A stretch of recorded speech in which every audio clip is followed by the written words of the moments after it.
Welcome to the Keelhauled podcast, the ultimate unofficial source of Sea of Thieves news.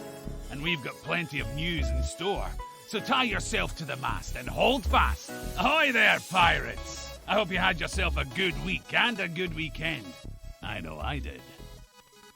This week, we're going to take some time to jump in with Caleb to talk about Season 4, the latest news for Sea of Thieves, as well as Shrines and Treasuries. It's been a while since we've chatted with him. Last time we had some time together, it was talking about the new Tall Tales that came in with A Pirate's Life. So I wanted to make sure we checked in, had a good discussion. This is a nice long episode for you, so hopefully you guys enjoy it. We cat back and forth as usual, so whenever we're getting catty, this is probably going to be a longer episode. So, but before we get into that, I did want to call out the patrons because they are the ones that are supporting the podcast. It means a lot to me that they do this. It really helps me out. And as always, I want to give them the recognition that they deserve for supporting the podcast. It means the world. If you want to be there too, head over to patreon.com/Keelhauled podcast. Sign up for the tier that gets you the call outs, and you too can get your name on the podcast like these fine folks. So thank you to Chateau Neuf, Cosmic Johnson, Davram TV, who upped his pledge. Thank you, Davram. El Jefe Esteban, Trickster, Jabaro5, Kazuya the Rogue, Lumpy SRQ, Dub Goose, Evil Morpheus, Michael V, who's new. So Michael, if you're listening, feel free to let me know in the messages. I sent you a message asking what name you'd like to have on here. So I abbreviated your last name because I don't know if you want to have that out on the podcast. So Michael V, get back to me. Xbox Mike 29, Munchie, Regis Stella, TN Professor, Viberlux, Big Bad Pad, Mina Fairy, Super Pack, Davram TV. Oh, sorry, Davram. I'm so used to doing it now, but because you upped it, you got higher on the list. So sorry, Super Pack, Fergatron, Skinny Matt, Straw Hat Connor, Windsor Chris, and Zam. Wow. Thank you all so much for your support. It means the world to me. It really helps out. I love that you guys are supporting me this way. It's so kind of you. So thank you for doing that. And with that, pirates, I did want to jump into one more thing before I get into the interview. I asked for reviews. This was something I asked for because it helps show relevance for the show. It doesn't technically help the ratings or the position in the charts. Downloads do that, and having a regular schedule helps with that. But I did want to shout out PD Randy on the Apple podcast. He went and did a 5-star review back on October 5th that I forgot to add into last week's episode. So he wrote in and says, I don't normally provide reviews. I had to provide a review, A, because Captain Logan asked us to, B, because I listen almost every week, and C, all involved deserve the review. I have been listening to this podcast on and off for about 1.5 years. As the new seasons roll around, this is the best place to go for pointers, tips, and tricks, and getting real-time happenings for what's going on in the community and getting real-time happenings and community engagement. The podcast isn't boring if you're into Sea of Thieves and comes around weekly to keep you informed. The facts aren't always laid out for you as listed items, which makes listening feel even more engaging. It feels as though you're playing the game whilst listening to the cast. There are always unknowns upon the seas. Logan's knowledge is extensive. His community bound together, and his sphere of influence deeper than most sunken shrines. Holy cow. Thank you. I love the guest appearances and wish for more podcasts with Caleb, as I feel most engaged when listening to he and Logan's back and forth. I look forward to the day Caleb and Falcor duke it out. In parentheses, he says, poor choice of words, right, Captain? Because he spelled, sorry, for those that are just listening, he spelled it D-U-K-E, which, of course, Duke the Dark Lord. Very cheeky. I appreciate that. He says, keep up the great work. All salt-encrusted pirates should give this cast a listen. I'll spot you in my spyglass later. Murphy lives. Thank you so much for the review. It was a real blast to read this out. I told Caleb that there was a review that came in, but I didn't give him the full details because I wanted to have him listen to the episode for when he actually got a chance to hear it out. So hopefully, Caleb, you're enjoying this. But for those that haven't, for those that are waiting for the rest of the podcast, let's skip the formalities. No, I didn't skip the formalities. I did all the formalities. Let's just get to the episode. I've been keeping you enough. Welcome to the show, Caleb, I'm doing this in informal introduction because we've been chatting for a while, but I just want to say, how you doing, bruh? Oh, I'm. What did you call me? Bruh. Why? No, you think calling me bruh is an appropriate nickname?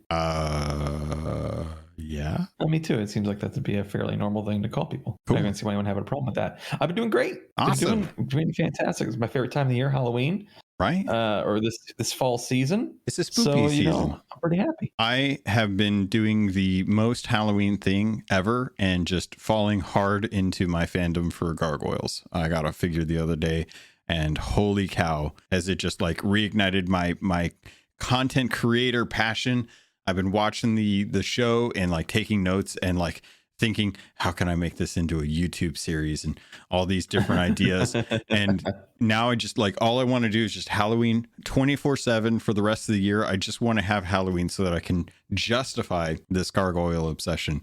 And I want to, I love what that voice actor Keith Richards does for that gargoyle character. That's really good. Keith Richards. Is that Keith Richards? I don't know if that's Keith. You know, we'll have to look that up one day. Maybe. Caleb, you wanted to come onto the show for a reason, and it's because you wanted to talk about Sea of Thieves. Boost my own ego. Yes, boost your own ego in Sea of Thieves. And while I know that we want to dive in through the main things, I wanted to touch on some of the news stuff on the top. Just to give folks an idea of some of the stuff that's going on. Because sure. Before you do that, can I ask you your honest opinion? Do you think that the beginning part of the show where you and I try to make jokes very badly is the least favorite part of everyone's show for everyone? That's got to be the best, right? Mm-hmm. I think it's probably the part that they really make use of that skip 15 seconds forward button. You know? Oh, are Caleb and Logan going to try to riff? Skip. That's going to be a hard pass. I'll keep going. I keep going until I hear the word season 4. Well, now we've tricked them because now they have no idea whether or not are we actually going to talk about season 4 now. Wait, Caleb, are you trying to appoint me to your show, which you're calling a comedy show? Because you're not doing a great job in incentivizing me to go check out how funny you are in your other show. It is a good show, though. Thank you. I doubt you listen to it, but I appreciate you saying that. Wow. Okay. All right. Well, moving right along to the part where I forget about your lack of faith in me. Quickly moving past the fact that I didn't refute your accusation. You know what? You bring up some solid points from time to time. We're still doing the riff. We have to move beyond it. Season 4. So we got some pretty awesome stuff in the Sea of Thieves community. And do you think that maybe your listeners also think that I interrupt you too much? No. Well, maybe a little. But that's them thinking that. That's not me thinking that. I want you to know that I feel like. And as podcasters, when's the last time we've ever cared what our listeners think? That'd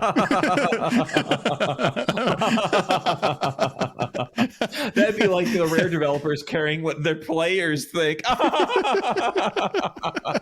They're a great company. They're doing a good job. These are all jokes. I just need validation. Yeah. Well, you are a podcaster, I can say. Oh, why do you have to bring that up now when we're actually recording? Continuing. It doesn't stop. The ride never ends. Oh man. Why are our recordings so long, Logan? Why can't we just do a short episode? I'll never be able to figure out why. I think the problem is that we enjoy our company so much and our own voices so much. Yeah, half of that's true, definitely. Yeah, I think that's part of the thing. Hey, Caleb, we got a Sea of Thieves news video. Isn't that kind of crazy that they brought back Sea of Thieves news less than a year? Bonkers. Yeah, a little wonkadoo. It seems like they just can't get their act together. As jokes aside, a podcast who constantly is like, oh, or I should say a content creator. I'm going to do this thing. Hey, let me announce to everyone I'm going to do this thing, and then not follow through or do it for a little bit and drop the ball and then make an update video about how I'm going to change. And then essentially the update video is the only thing that actually does become a regular thing because I'm changing so often. Many of you, I'm sure, can identify with this. Rare's doing the same thing. Hey, we did a podcast and the podcast goes dormant. And then, hey, we bring it back to podcast every 6 weeks, second episode, like 12 weeks, the next episode. And that one was recorded 6 weeks ago. A little confusing. And then the news videos are back. I thought that's what the podcast was. It's just very, very out there. It's going to go back and forth. I will not be shocked if the news videos last like a few months and then, or just whenever we get around to it. It's not going to be part of it.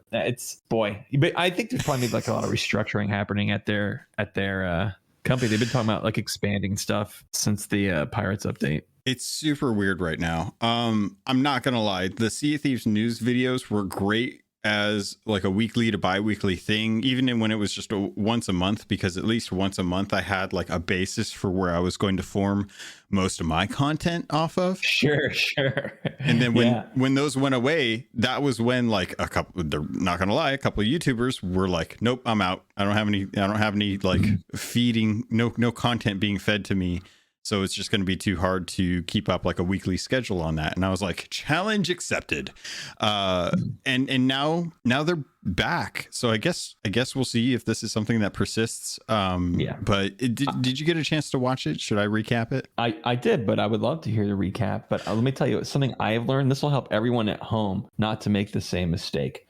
I learned is don't say I am now doing this again, saying I'm going to just do it now. So for example, if I was Rare, I wouldn't say, hey, the updates or videos are back. I would say we're putting out an update video. One commits you to something that you're guaranteed to eventually fail. And one is, hey, I did a thing. Here it is. That's a really good tip, actually. I'm not gonna lie. Saying that you're going to do something versus saying that something is going to be a persisting thing. Yeah. That's in my relationship, and I imagine a lot of other relationships, and I still have not perfected this, saying, hey, I did a thing is far better than saying I plan on doing these things. Because if I say, hey, honey, today I'm going to call the credit card company to take care of the credit card thing, and I'm going to go to Staples and get the thing we need to get Staples and go food shopping. And at the end of the day, I'm like, oh, did you do those things? Oh, I only did the Staples thing. I didn't feel like doing the other things. Okay, there's that. Or there's B, where you just come home from Staples and say, hey, I did the Staples thing. Oh, great. Yeah. Far better. Don't set up for disappointment. You can just deliver the happiness. I'm still trying to do that. I'm at the point now where I just do something and I don't say anything about it, because every time I go to say something about it, I mentally check off like all of the stuff that my wife did. And I'm like, everything I did pales in comparison to how much my wife is actually doing around here. So I'm not going to say anything. And if she brings it up, I'm going to just say like, I figured you'd want that done. It's part of the Christian philosophy to not let your left hand know what your right hand's doing. Storing up your treasures in heaven. Are you doing this for the people around you, or are you doing it for a higher purpose? And if you're and I know everyone tuned in for both life advice and to hear about Caleb's Christianity. So I'm really glad that we're really getting into this here at the top of the show, where everyone is definitely not skipping forward because they love the first part of when I'm on the show. Oh my gosh, I talk so fast that I talk beyond what I'm thinking.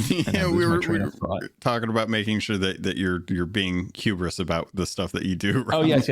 So if I say like, if I get Tori to say, I go, hey, I went shopping at Staples, and she goes, oh great, thanks for that. And God's like, okay, well if that's the reward you wanted, there's your earthly reward. If I just go shopping at Staples, connect with the Staples thing, and talk about don't look for the reward here on earth. God's like, hey, maybe I'll give you a reward in heaven. But yeah. For those of you the vast majority of you who are probably not Christians, that means nothing, and it's a little pretentious for me to say. I think in the end, it's a little bit selfish to be like, oh, I'm not going to do that, so I can get my reward in heaven.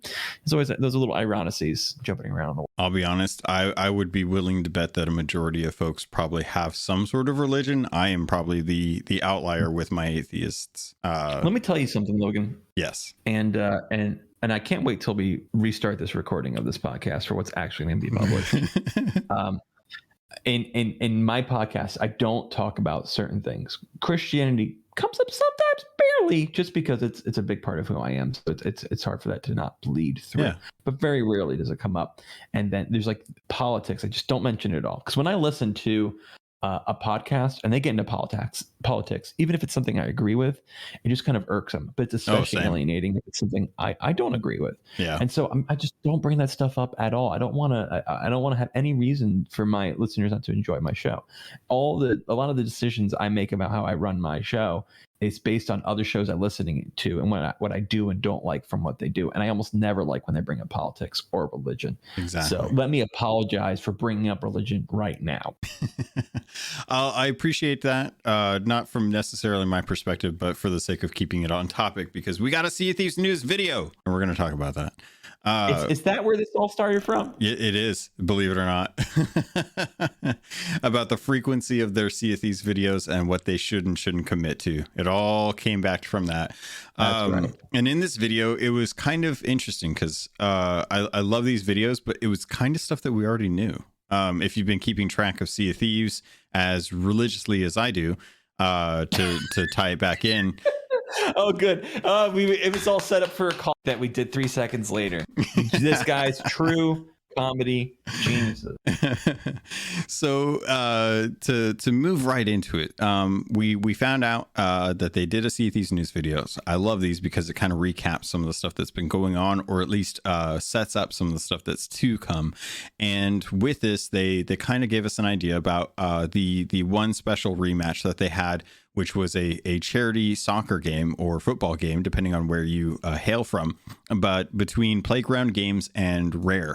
And while Rare wasn't the victor, I think at the end of the day, it was just a really nice kind of showcase event to talk about charity events. It's something that I love to see when studios can do this, when companies can do this, because they have a lot more headroom to be able to plan out these type of events. It's a lot tougher for individuals like streamers and stuff to set this stuff up and plan it out and work it into their schedule and commit to it and then have a good turnout. When studios do this, it's so much better. There's such so much more of a kind of return on investment, if you will. So it was really great to see that they're doing this, and that's something that is still going on as well too. So you can still support Special Effect if you head over to the website justgiving.com/fundraising/one special rematch, and I will have a link to that in the show notes. You can still support there. They also wanted to touch on just to kind of touch on that too. Did you have any feedback about that, or did you have any? Did you get a chance to check out the match or have any interest in it? No, I don't care much for football. I don't know why it's called football. It confuses me, and I dislike it. You mean the thing where they kick the thing with their foot? Hey, how do you spell foot, Logan? FUTL.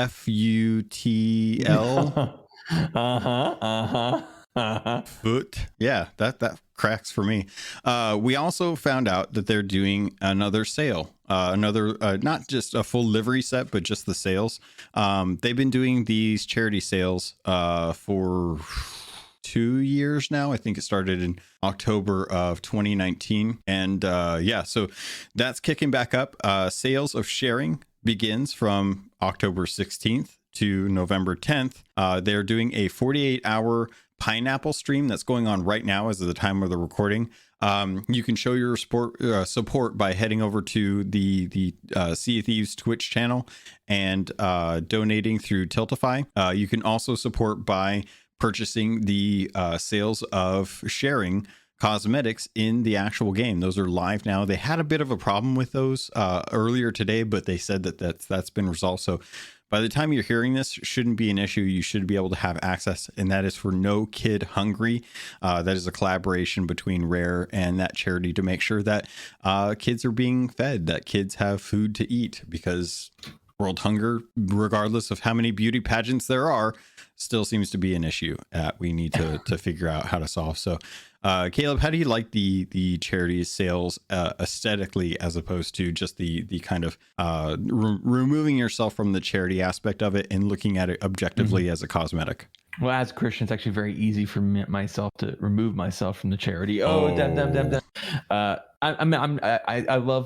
how they themed it sort of like, fall foliage sort of deal. Yeah, that's great. Never been very fond of the visuals of the charity sales. So this one hasn't raged out for me. Interesting. I can understand where you're coming from. I think the Valiant Dawn was one of the more understated ones that we got. This one is kind of nice because there's a bit of a harvest orange and red gradient with some yellow leaving and vine work. And then, of course, like the purple heart for No Kid Hungry. on the top of the livery, kind of growing. I'm stumbling over my words here because it's hard to describe stuff to people the more I think about it. But I'm just glad that they're continuing on this charity front. This is something that they kicked up, and I don't know. It's one of those things like when I was playing World of Warcraft heavy and we had like charity pets that you could purchase. I was always excited to jump onto those because it made me feel good about donating. It gave me something in game, and it feels like an easy win for truly gamers. A great way for as cynical as you can be about tax write-offs and all that. It's really a great way for companies to donate money in that way to not motivate, to mobilize their gamer base like that. Yeah, and I think it's great. I'm happy they're doing it. Of all the times that they get us for cosmetics that we don't need or just purely just for the sake of feeling a way about your pirate or anything in game, just having those and asking for microtransactions, it's nice that every once in a while they do something where it can benefit both you, the studio, at least PR wise, and then the charity that they're actually supporting. So it's just, I love it. Anytime a game can find a way to make me not feel bad later and have regret for a digital thing I bought that I don't have a physical copy of, is a great thing. I can't tell you how much money I've spent on Team Fortress 2 and Fortnite that I wish I could have back now, given that I barely play those games. Yeah, that's not something I see with. Does Fortnite do charity stuff at all? I don't think I've ever seen them do charity stuff. I mean, I haven't played in a little while, but when I played, not often. But they did do something that you can recall? No. Oh, okay. Yeah, I can't think I've ever. I don't think I've ever seen Fortnite do anything charity wise. Now that I think about it, I can't recall. I don't want to say they haven't because I'm not into it enough. And then somebody will yell at me like, "Oh, you didn't know that they did this thing." Well, I'm just asking from your personal perspective, but no, I don't remember them. At least they didn't do it like in-game store. Buy this and it gets donated that I can recall. Weird. Come on, it's Fortnite. It's the most impactful game, regardless of how you feel about it, next to like Minecraft or Call of Duty. Moving on, the gauntlet has been thrown, and over on twitch.tv/crown, they have started up a Sea of Thieves stream every Tuesday for the month of October. I feel like I mentioned this at one point. If I didn't, forgive me, because they're giving away the ancestral livery set piece by piece every week, and it's 2 hours during the day on Pacific Coast time. It's like towards the evening for UK, and it's an ungodly hour for Australia. But I've been watching this each week for the last two sales, and I gotta say, they're bringing in a random person who happens to be a streamer, and they happen to be with a crew. And then there is Crotuck and I think it was Smexy and oh gosh, who else was with them? Falcor was with them, and they're like, "It's okay, it's all right, that's all right." Sorry, I had to. No, I know. I apologize. It's okay. It'll be all right. So yeah, there's an evil crew, there's a good crew, and then there's two sloops that are a scout. And the evil crew has to sit out and just chill on a boat waiting for the scouts to be able to find the good crew. And the good crew has to sail around solving riddles that are not like gold hoarder riddles. They're riddles that were devised for them to test the knowledge of the game. And chat can actually help out with these riddles, which I really like. I like that chat can influence the decision making that's going on in the seas based on their knowledge. And you know, it's kind of like the Twitch plays aspect, where the chat used to help play through Pokemon Yellow or Pokemon Red and Blue based on their actions or chat commands and stuff. So the gauntlet is in the maze of the hideout of Team Rocket. Oh my god, I think that took days. I think that took days for them to get through that. Amazing. But yeah, so the gauntlet is great.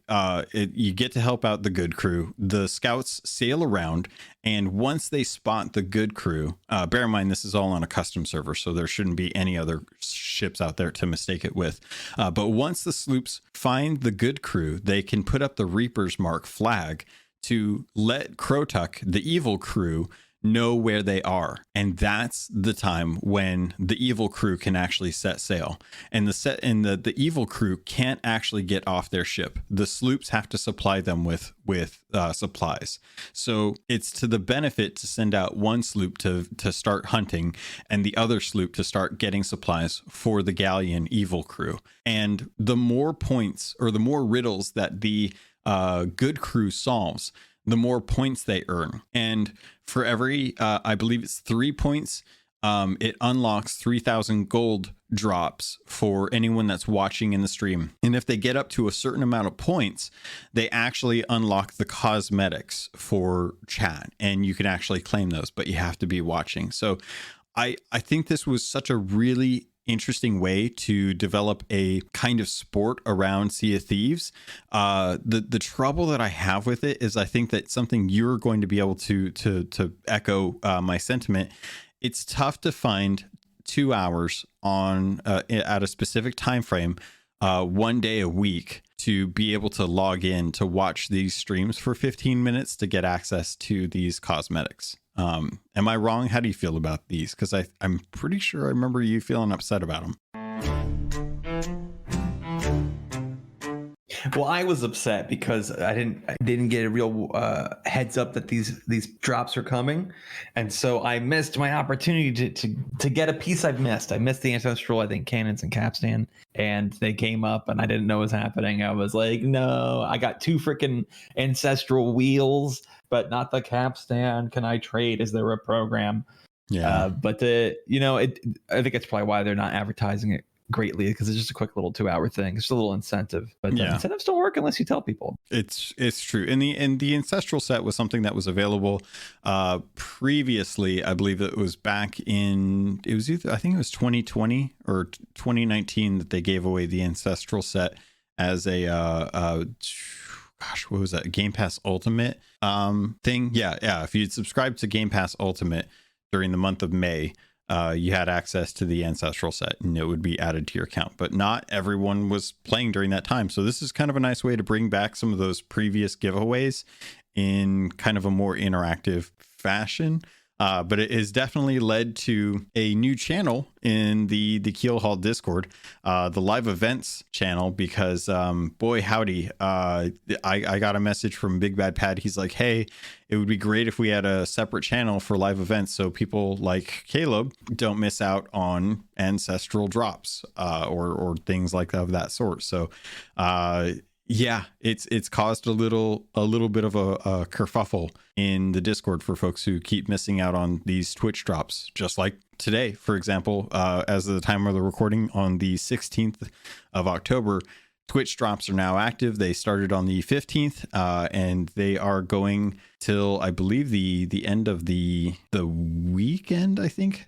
So from the 18th to the 19th, I believe, there's Twitch drops for some more parts of the altered hunter set, which hopefully you've been jumping on to the Discord. We've got the live events going.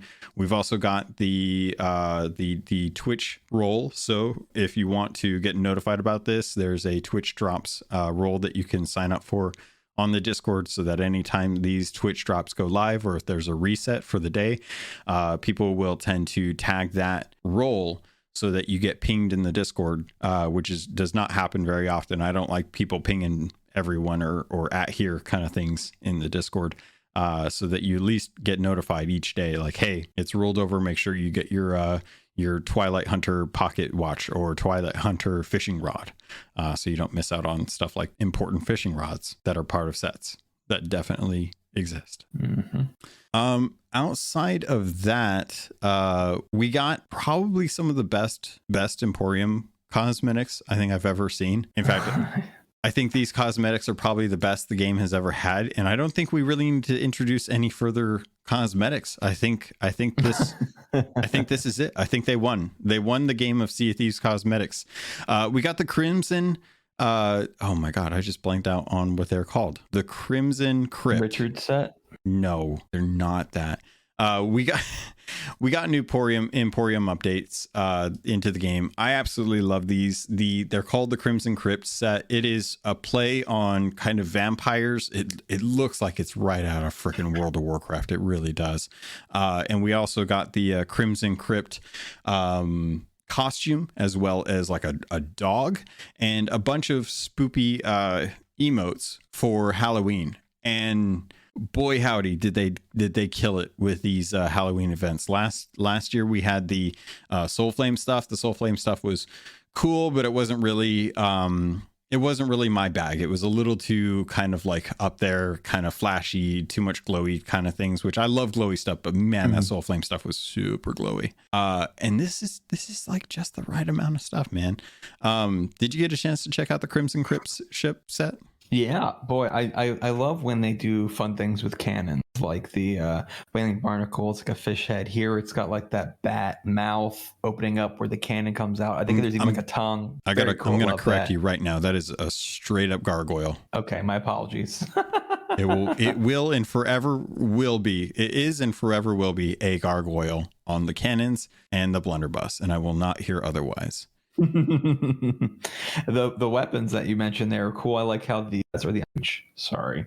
has cool like an underbarrel axe sort of blade. I think that looks sick. Yeah, good stuff. And it's the shape of the bat wing too. I think that's just I love on the actual pistol. The Eye of Reach has that hatchet kind of thing as well. And oh god, it's just it looks so good. And yeah, look how the bats fly out of the cannons when you fire them and flare on. Yeah. The okay.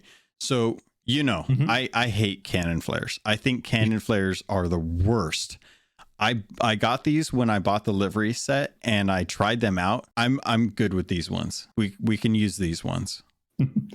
I was on a guy and we were all firing it and the bats were not spawning because we were just firing so much. Maybe it was an old server. I was like, where's my bats? And so when we were sailing and everyone was doing, I just snuck back up to the top and started firing the cannons at nothing because I wanted to see the bats. That's funny. That's so funny. You know what I really love about this though is this Crimson Crypt costume. I'm gonna read from the little blurb that they did because I think they did a decent job of it. Becoming the thing that goes bump in the night with the fearsome Crimson Crypt costume. Stalking into the Pirate Emporium this month with the terrifying red eye of its bird-like steel mask and a jacket as dark as pitch, you'll cut a menacing figure straight out of pirates' nightmares. If that wasn't scary enough, you can call upon your winged familiars to drive someone batty with the built-in summons bat emote. That's not even a there's not even any guano to clean up after. Okay, I don't know about that one. I thought it was perfect. I don't know. A key ingredient in the fireball spell. People forget. Okay, I have no bearing for that reference. No, just a little throw-in for the people who come over from my podcast. Gotcha. I definitely listen. Out there. Definitely listen. So I bought this immediately. I think it's amazing. I love that one of the arms is kind of unclothed, and you can see kind of the pale skin of this vampire and the red veins that are kind of like popping out because of the sun exposure. Like, little details like that I absolutely love. Will this finally get you to change your outfit? I already did. And it's funny too because I've been role playing as Pendragon for a while, and that's been fun. I've been having a good time with that. But as soon as I saw this, I had to wear this. This is like one of my favorite aesthetics. As a 90s goth, this spoke to me in a way that nothing has spoke to me in a while. So I bought this immediately. I bought the livery set immediately. I bought the weapons immediately. The only thing I haven't picked up yet is the tankard, which is a beautiful red crimson I blinked on what the word is. Chalice? It's like a chalice. But it's got bats kind of wrapped around it. Beautiful. Absolutely beautiful. And the Halloween Hijinx emotes are hilarious as well, too. Have you looked at the emotes for these guys? Yeah, I like the coffin one where you lay down. Yeah.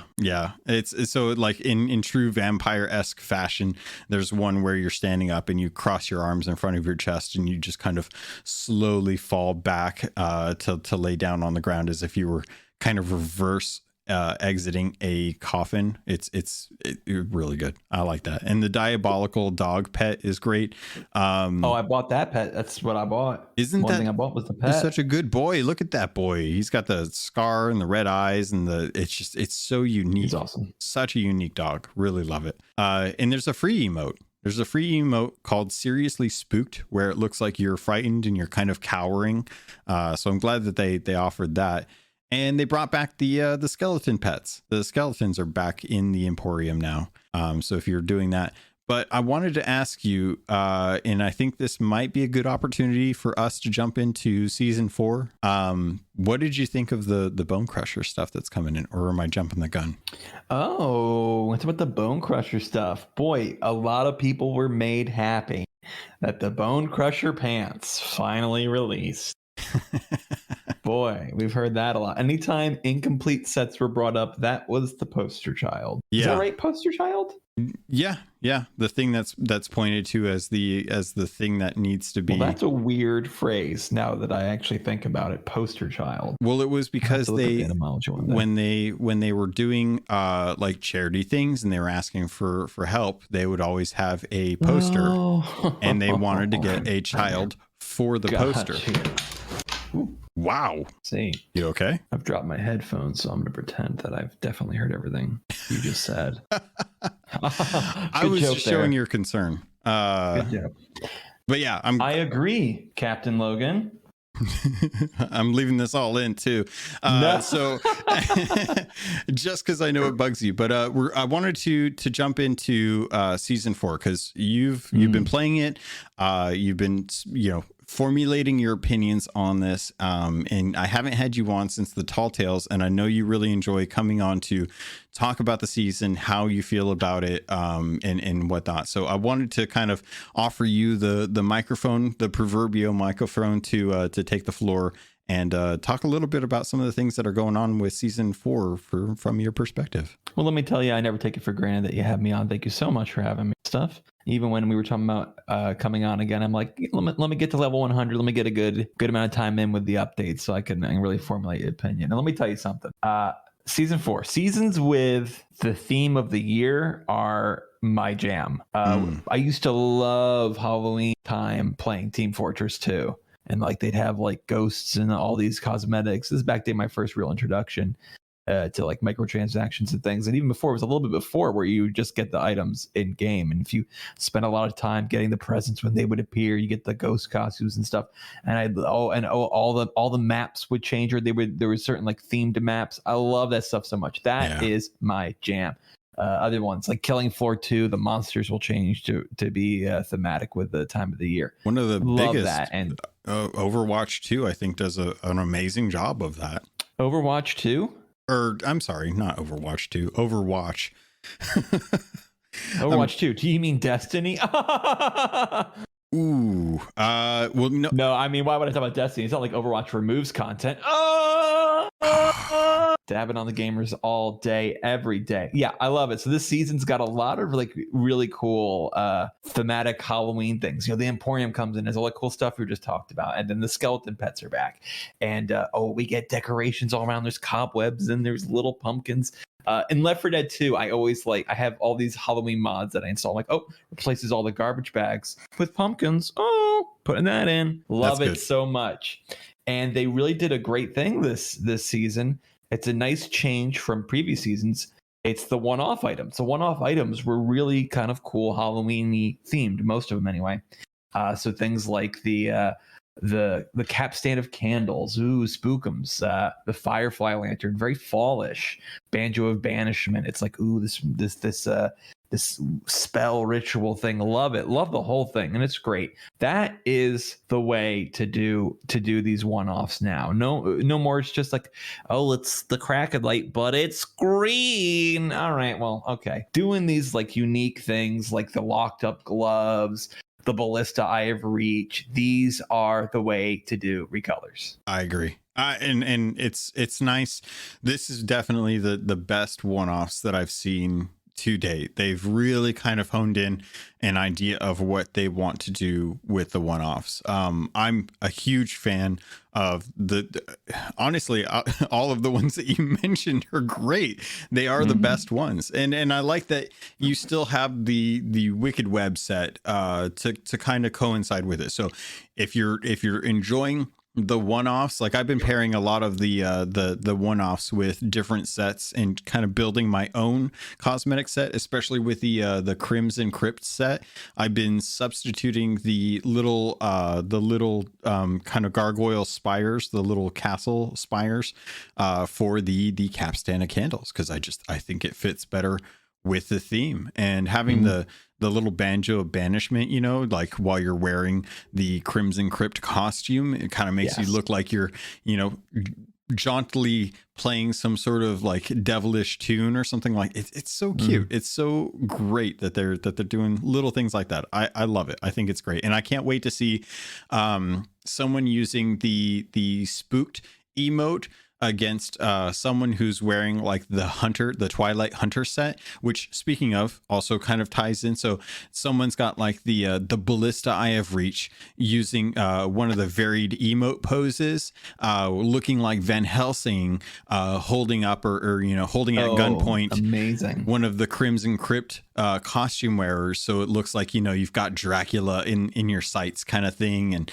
you know, having or even like a defiant Dracula with using the costume emote against a cowering Van Helsing kind of character. Like, it's I see what they did. It's one of those things that I love. It's when you go over to your friend's house and you've got a whole bunch of like Ninja Turtle figures, and they've got the Technodrome, and you're just like, oh, I love that your parents are willing to spend that exorbitant amount of money to hunt down during Christmas to find you the Technodrome, because I didn't get it for Christmas, and now we will have the most amazing play set ever. And you just spend hours playing around with these toys, and that's exactly what Rare is doing. They've found a theme, they've catered to that theme, and they've given us the toys to create really cool little experiences within the game that, for all intents purposes, has no point, no purpose in bringing vampires into a pirate game, but they did it anyway because it's fun. Yeah, it's great. All like just about everything that came out was all very much fall themed. They did hit like the siren theme for a couple of the cosmetics. That's just like the name of the season. But yeah, all of it, definitely, I love it so much. And you know, it's a great balance. You have a hard time, you know, when seasons are 3 months long or however long they are.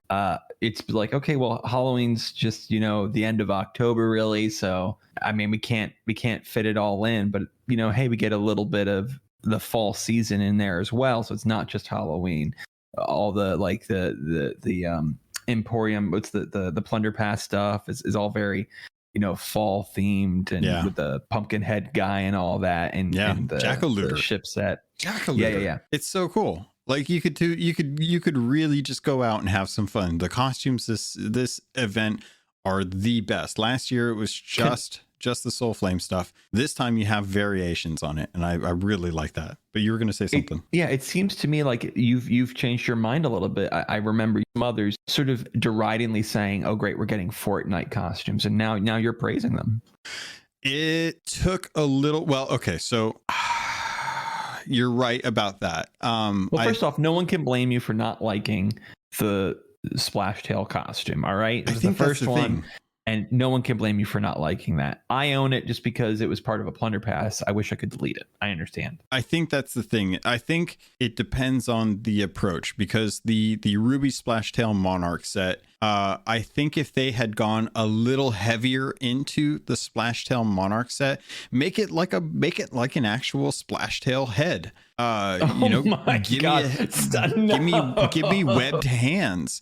You know, give me a fish tail, like a dorsal fin. Like, lean into it if you're gonna do that, because it feels like with the Jack-o'-looter you've got the giant pumpkin head. Why is that okay? But going with like a fish head for the Ruby Monarch isn't. You know, same thing with the Christmas set that we got last time. You're liking the costumes now. You're appreciating. They're a little more flamboyant, but you're liking that. The design is different, and it is thematic. The Ruby Splashtail Monarch set came out of nowhere. If they had done a full event, a full season around like the Ruby Splashtail stuff, and they gave us variants on stuff like that, like we have the Jekka Looter, we have the Twilight set, we have the Wicked Web set, we have the Crimson Crypt set. So there's a variance to what you can get. If they're just giving me the Ruby Monarch, I feel less inclined to go for it. I think that it really depends on the presentation. I think the presentation for this season has been exceptional. It's another life lesson, folks, because that's why you tune in. Sometimes when you don't like one thing, you'll then make a judgment about a whole group of thing. Don't do that. Oh, because I didn't like the splash tail, all costumes are bad. Well, then look at that. A year later, a bunch of costumes came out that you liked. Maybe it's not that you didn't like the costumes. It's like you didn't like that costume. I will say that originally we got the adventurer costume, the first one that we ever got. I did like that one because it offered cosmetics that we couldn't get, and it was tied to a costume. And I think the feedback from the costumes back then is that people wanted those sets to be broken apart so that you could equip parts of it. I still think that is partially true. I still think that there's limitations to what they can and can't do, both with costumes and just cosmetics in general. But things like the Davy Jones cosmetic, I think a lot of people resoundingly wanted tentacles on a squid face. And for whatever reason, like we didn't get that. It doesn't mean that the costume's bad, but it just didn't quite hit the way like the Crimson Crypt is for me. I think the Logan, Crimson what Crypt was the number one of, I think, the very first top 10 list I did? I'm going to assume it was the tentacles. You're asking me. Yes, I wanted a Davy Jones costume. Yeah. And we finally got it. I was freaking thrilled. And then I looked at it and I cried little tears. It looks awful. And I hate it. And they took away everything that was cool about Davy Jones. Oh, the cool asymmetry of his costume? Gone. All symmetrical. Oh, okay. Oh, the cool tentacle face? Gone. What? Why? The cool crab hand? It's a hook now. What? Do I want to break immersion? What are you talking about? My hand clips into chest when I carry them anyway. No. Oh, the biggest disappointment ever. No. Oh, and now it just also guarantees I'm never going to get the Davy Jones costume, because if it was going to happen, it was going to happen with this. And it's just my hope all crushed. It'll never happen. And it's very, very sad. There's an opportunity. When the cursed sale, or when the gold curse came out, it was randomized, and it didn't appear as cool on some pirates as it did as others. Other pirates, it would completely covered their person, and they're like, I can't appreciate the scars or the tattoos. So they went back to the like a board. month later. It's been months. The time has passed. They're not going back. All right. Well, maybe there's something else going on that we don't know about that would justify the reasons behind it, and maybe in the future that gets fixed. I don't know. Who knows why? It's never going to happen. That's extremely unlikely, and I'm very, very sad. I'm sorry. But let's go back to what Make Me Happen season 4. All the beautiful Halloween and autumn things. I did the Fort of the Damned a couple times just to get very Halloweeny. Put on my ghost set, was having fun, and so how spooky that area is. Because we'll be honest, the bright, vibrant, the cool, as cool as they are, shrines and treasuries aren't exactly Halloweeny. So I did a couple Fort of the Dams, get some of that spookums. Nice. And by the way, let me tell you, with tridents, that final boss ain't so bad no more. That's what I've been hearing. I have not gotten to sail very much this last couple weeks, and it's been kind of makes me a little sad, Panda, because I love sailing, but I have no one to sail with, and I don't have anyone to go do Fort of the Damned with, and I'm certainly not going to try to do it solo. But I've been watching some friends stream, and resoundingly, Fort of the Damned with tridents, not too bad. Pretty good. A lot easier to find Tuckers as well too. So you could just, what I did is I went to a treasury that was close by, went down through all the tridents into the mermaid statue, gathered them all up, and then went over. That is a great idea, actually. There's like a bajillion down there. There really is. There really are a whole bunch. You mentioned the Wicked Web set. I love it. I think it looks great. I especially am under the shirt because it's one of the few shirts that really allows you to show a lot of your body decorations, and I love the worn look of it. I sometimes put on worn stuff like Bill Dratty stuff, just because I like the worn look of it, the cobbled together look of it. I like the wicked web swept hair is a great hair. It's really beautiful. Love it so much. Yeah. Good stuff. Really just they really, like, you can tell when season 1 came out compared to season 4. They did talk about having a stronger themes and stronger cosmetics, you know, a better pacing for what to expect with seasons. And I'm hoping, now that we knew from the latest podcast episode back in August, early August, the first half of August, that they had plans on doing meetings about like season 6 and season 7. So they, you know, back then, in August, they were already planning for season 7. So I'm hoping that they've had a good enough lead time now where they've been able to look at what they want to do for the future seasons and keep them in line with the general theme for what they're doing here, because I think that they've done a great job of really kind of capitalizing on the best points of a season. You know, Halo Master Chief Collection just started season 8, and it's all like gladiatorial stuff, and it looks really cool. It looks like stuff that you've never seen in Halo, but it's all kind of a uniform experience right now, and I think that they're doing a much better job having a cohesive theme with their season. I think it's likely that the next season's going to be winter Christmas. I find it hard to imagine any other one. No, they did do a nice change with this season. They changed it from 10 titles to just 3 that you earn, sort of like a bronze, silver, gold, or in this case, Castaway, Shipmate, and Legend. I think it's a really good change. It's a healthy change. I don't need that many titles in my my chest. I think that's based on the feedback. I think that the feedback for the titles has been resounding from a lot of folks. We don't value the titles nearly as much as we value actual cosmetics. And I mean, if you find that title that speaks to you, if it happens to be in the Plunder Pass, great. But I think a lot of people generally have one that they've already earned from commendations or world events, things like that they tend to lean towards compared to the stuff that comes into the actual seasons. I would love to hear some analytics on pirates who get a title from a season pass and equip that title compared to what they were using or what they've chosen to use for the most part. I would love to know like what the analytics on that are, but I don't think I'll recently ever see that. I've been doing titles based on my outfit. Really?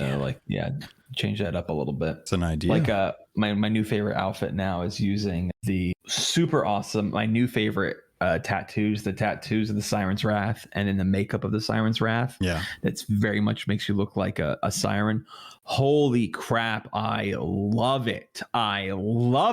So good. I do that with the wicked web swept hair and the fearless bone crusher trousers.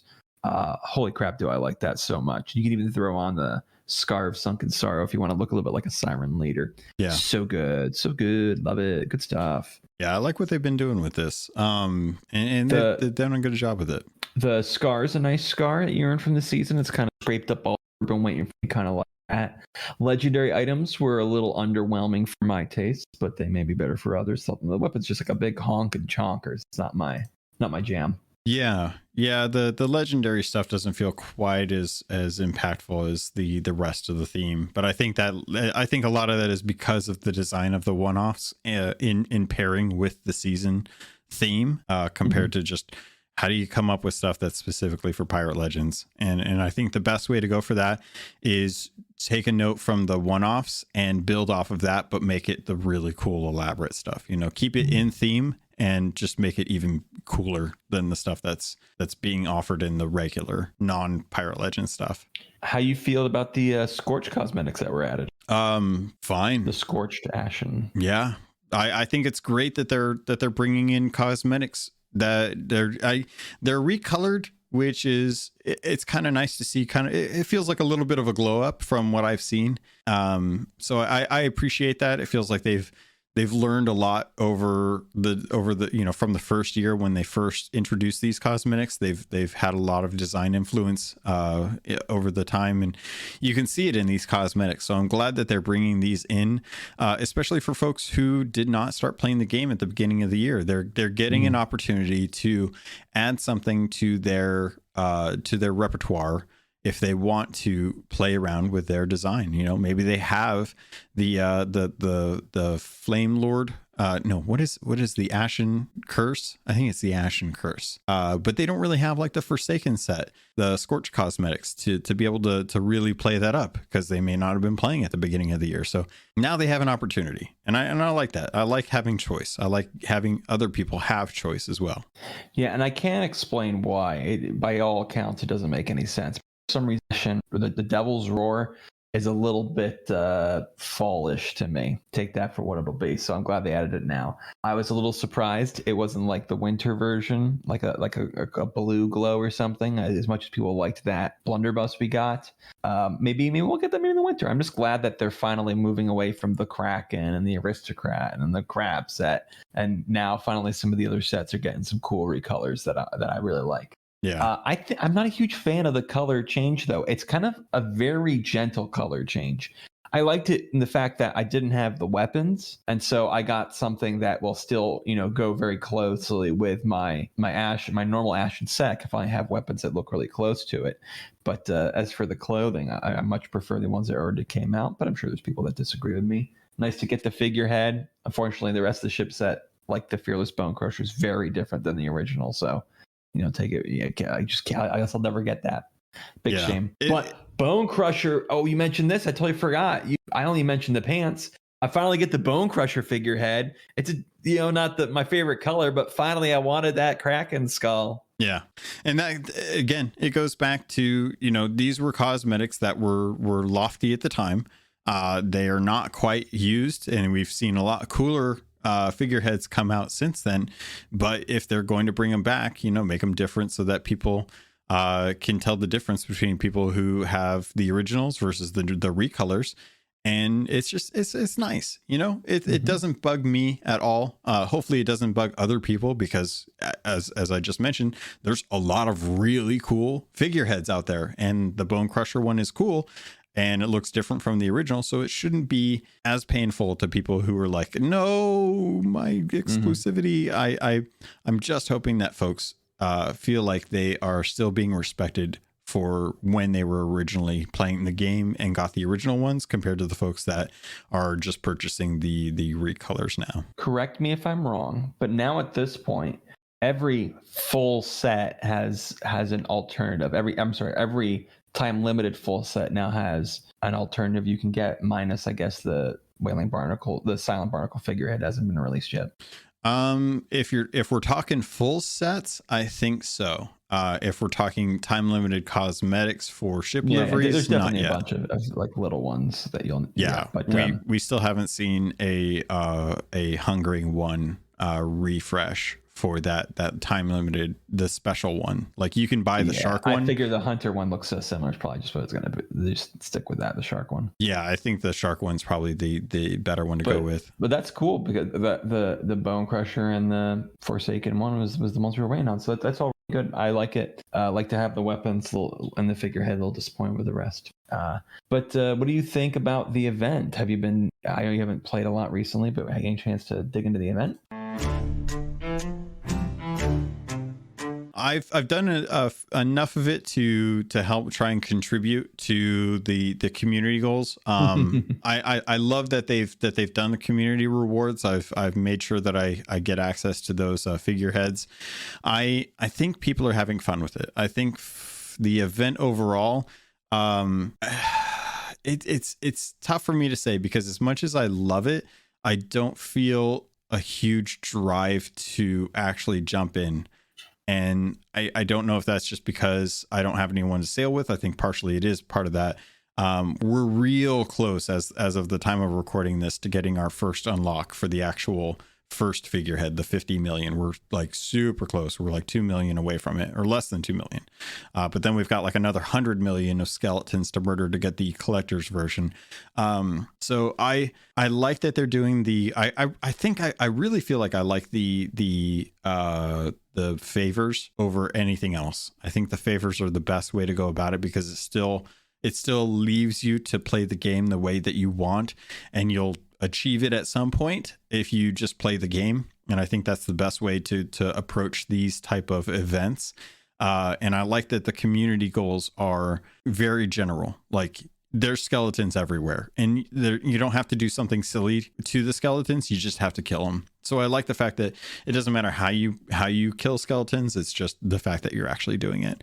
I think it bucks against the commendations that are out there right now for the Sunken Kingdom cosmetics, that if you want to get that curse, or if you just want to complete all those commendations, you're literally hunting down sirens and ocean crawlers. And when there's a community event to kill skeletons and you're trying to work on ocean crawlers, it kind of grifts the wrong way in my mind. That's true. But I would rather have the Halloween event than do the ocean crawlers after that, because at least that stuff will stick around. The community event pushes me to do the thing that is going to benefit the community.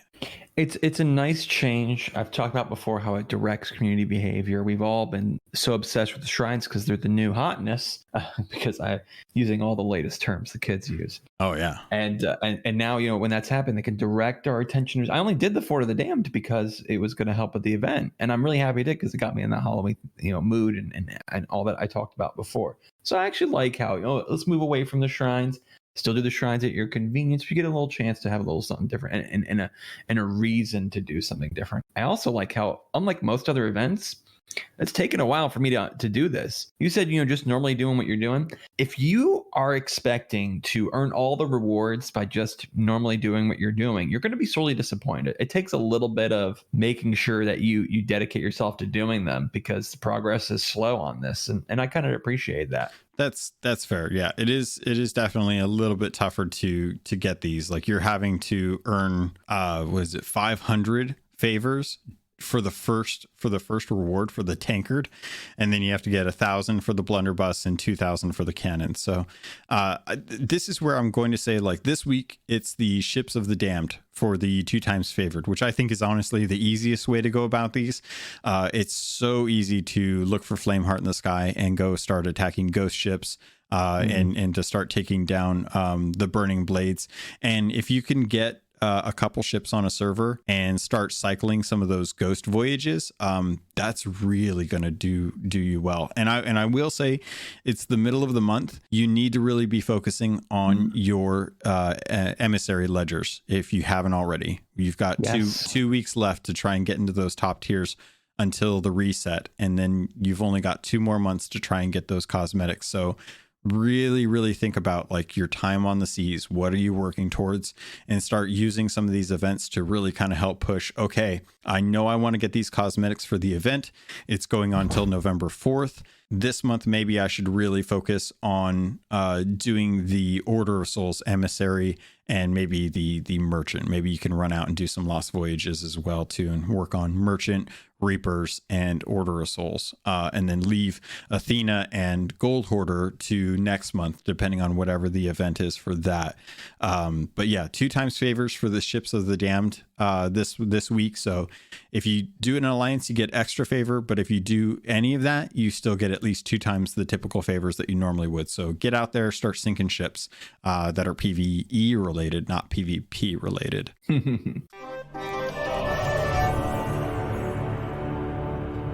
Ahoy there, pirates. This is the ad for this episode, and I did want to let you know, if you wanted to avoid these and just get a regular filler, you can head over to the Patreon. There's a special feed just for patrons that get the ad-free version. If you want to keep listening, though, I can't say I blame you, because this week I want to let you know about Loot Crate and getting 15% off of most crates and crate subscriptions when you use the link and code RobotsRadio in the show notes. Also, you can head over to audiobooks.com, get your first 3 audiobooks for free, and that can include any 2 VIP books, or use the affiliate link for Green Man Gaming. If you're a PC gamer or you'd like to save money on games, it's one of the benefit of being a PC gamer. Head over to Green Man Gaming. You can get codes for Steam, Epic, any of the different stores that they have deals going on. They have deals going on all the time, and if you plan on buying there, please consider using our affiliate link. All of that goes straight to me through the network. Thank you all so much for everything that you do to support this podcast. It means the world to me, and I continue to try and improve the quality and content for you. With that, pirates, let's get back to the show.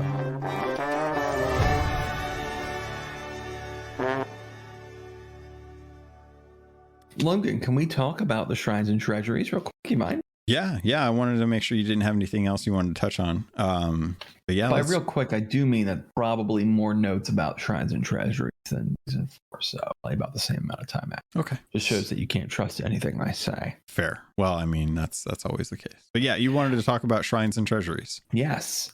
Let me tell you something. I think that the shrines and treasuries are such a fun addition to this game. I have so many thoughts hitting all at once. I gotta narrow it down to one.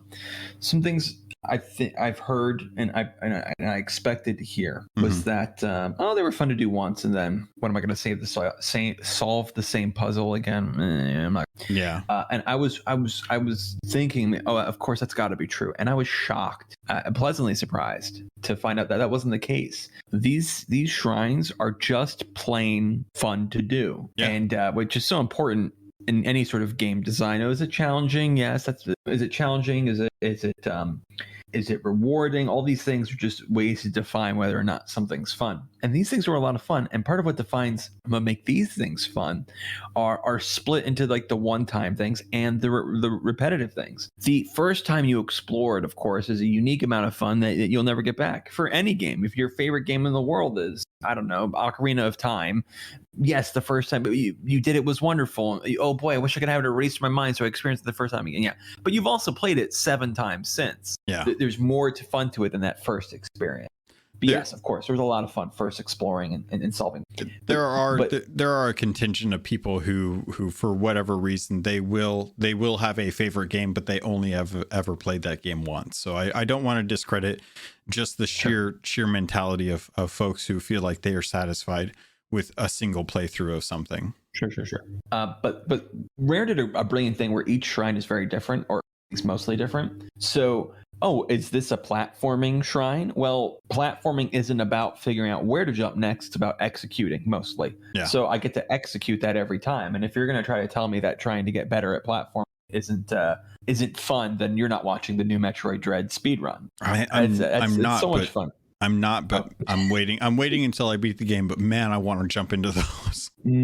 Oh boy, I've mastered a skip. It's oh my gosh, it's so much fun because then you're like, well, good luck playing the rest of the game without space jump, and you have to learn all sorts of new techniques to. So cool to do these. Anyway, my point was that most of these shrines, since they each offer something new and different, there's a lot of repetitive value to them. Not all of them.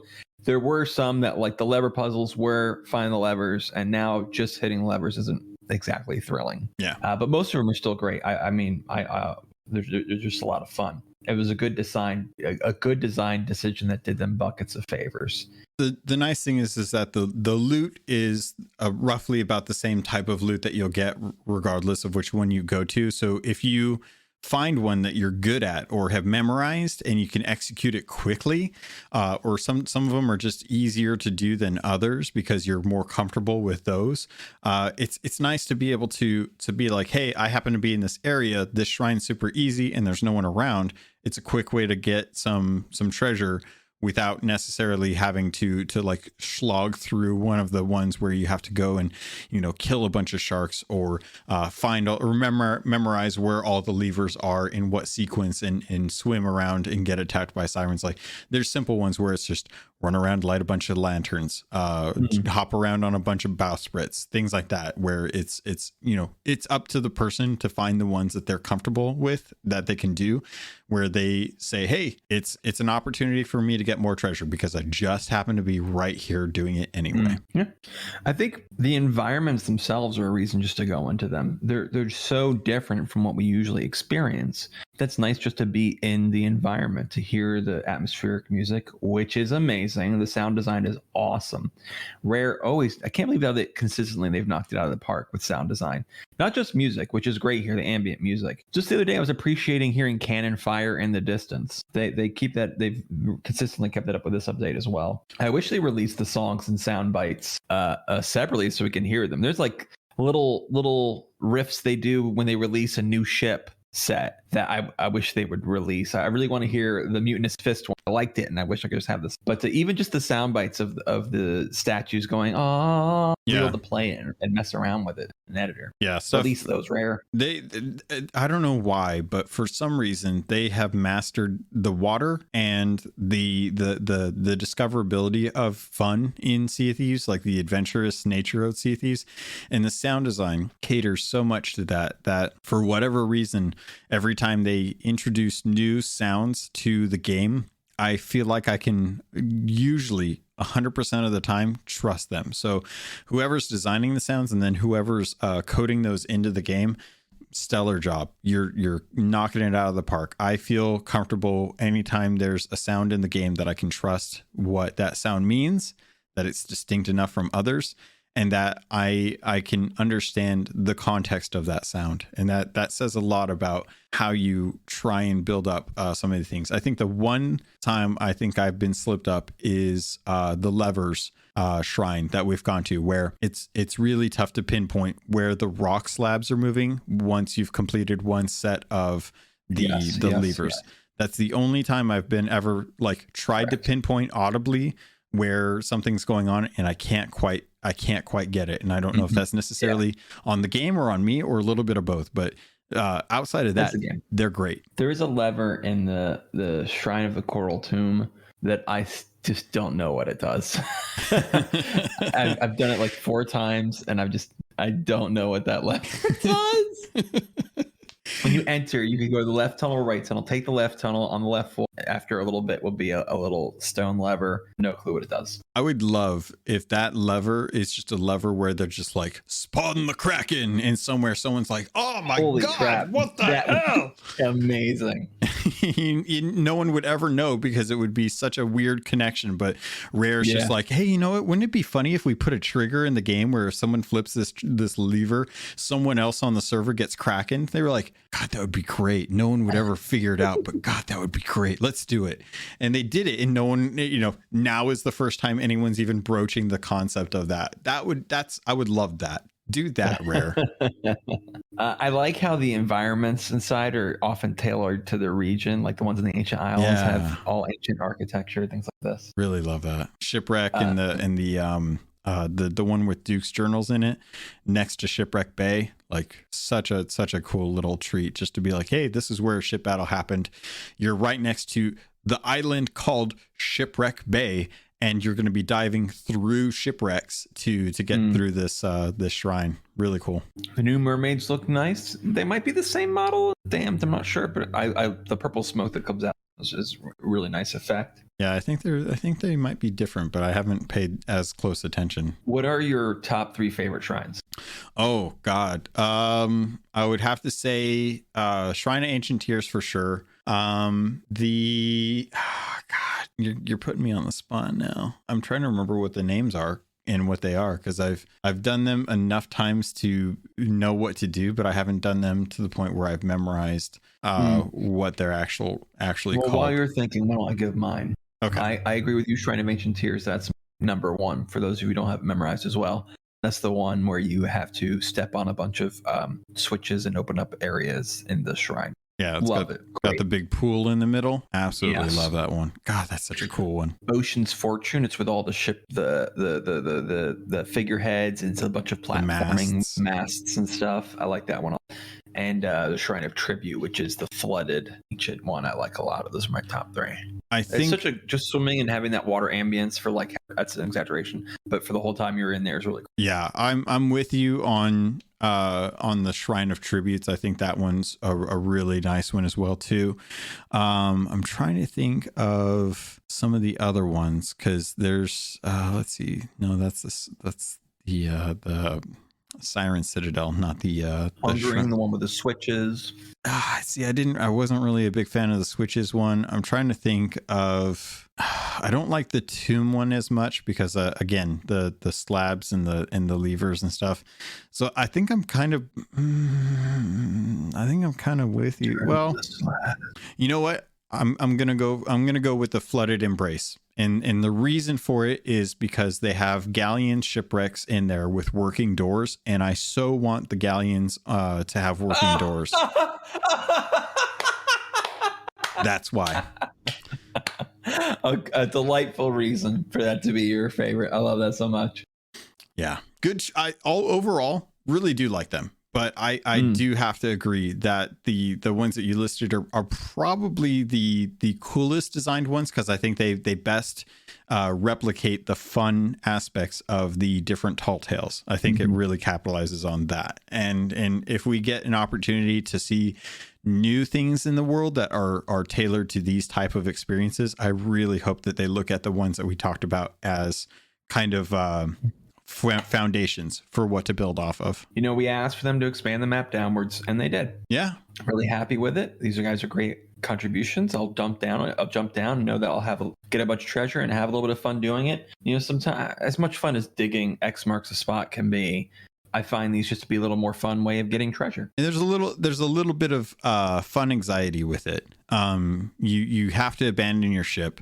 You know you're going to get treasure, so there's a reward going to it. And then when you come up, even if your ship's not there, your loot is still protected. So it's kind of like that Bill Murray scene from Little Shop of Horrors, where he knows he's going to get a candy bar when he goes to the dentist, but the pain that he has to go through to get to to be at the dentist is like, it's, you know, there's a guaranteed reward even if you have to deal with losing your ship, which is a really weird reference. But hey, it's Halloween because it's a little spoopy. Well, you know, I'm so glad you brought that up. Maybe my biggest criticism with this content update is that I don't know how to feel about having to abandon your ship like that. It's tough. I say this because of this. It leaves you with an option of, hey, which of your crew isn't going to have fun? Who's going to stay behind? If you choose to leave somebody behind, which one of your crew is not going to experience the new content? Yeah. I don't need you to introduce another reason for me and for us to debate and stuff of which one of you is just not going to have fun for the next 20 minutes.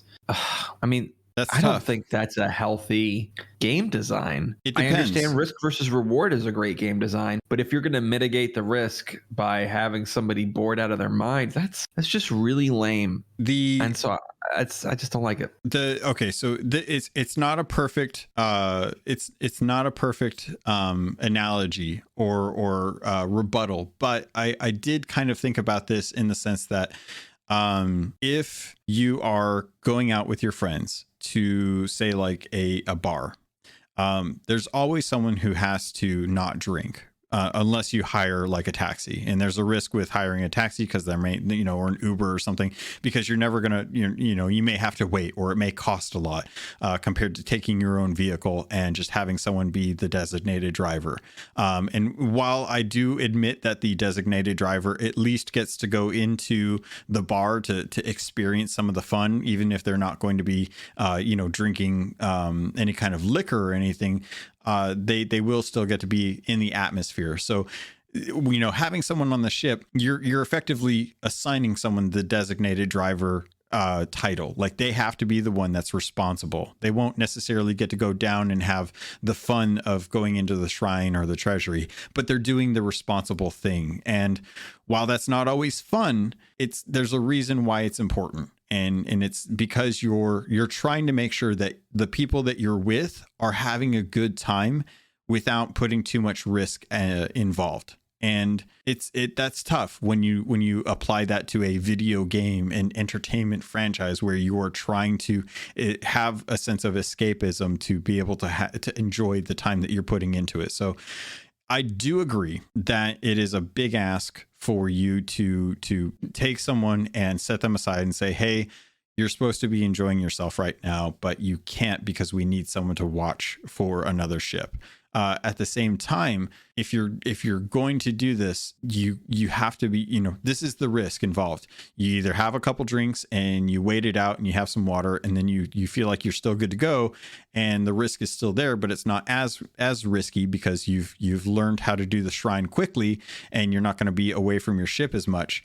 And at that point, you're trying to mitigate it while still having fun. And I think that there's an opportunity to kind of tweak the formula on this, but it's no different than having a shrine where everyone is going to go into the shrine, even though, someone should stay out on the ship while everyone is working on the shrine because it's timed. I think that is an incentive for everyone to jump into the shrines to make sure, or not the shrines, the vaults? The gold vaults. Yeah, sorry. Replace every word that I said shrine with gold vault.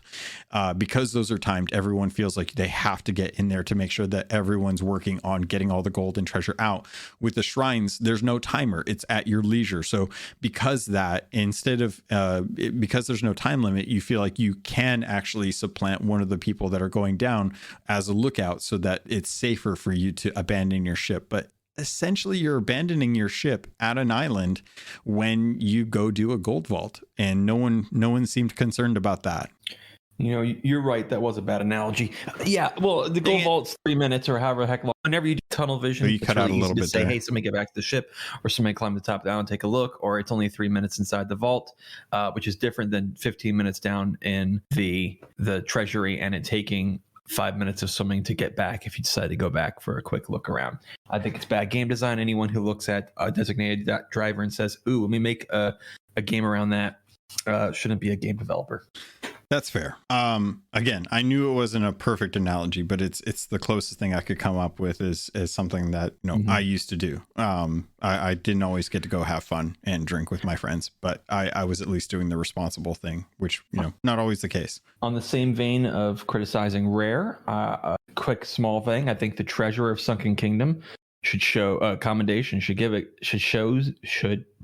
I think the treasurer of the Sunken Kingdom commendation should show that it gives a scar, much like how the curse of the Sunken Kingdom commendation shows that it gives the curse of sunken sorrow. There, I got through the whole sentence. There you go. You did it. Don't know why I didn't. It was very pleasantly surprised to get the scars, but I don't know why it was a surprise. Just shown like the scars, like the curse was. Yeah, maybe an oversight, but yeah, definitely good to point out. I think that they should. I'm actually very shocked that they didn't balance a number of tridents in a treasury. The treasuries are what's the word? Trivial, because you have so many tridents. It's just not going to be a challenge. At least forts are challenge, and you bring tools with you, maybe to make it easier or faster. I'm okay with that. Fire bombs along the way, but the fact that there's so many tridents makes it trivial and less fun, in my humble opinion. I wouldn't be shocked if those got nerfed, the amount of them. Honestly, I like the number of tridents in there because they can be used for other stuff, and because they're so plentiful, it's one of those things where it was a learning place for me.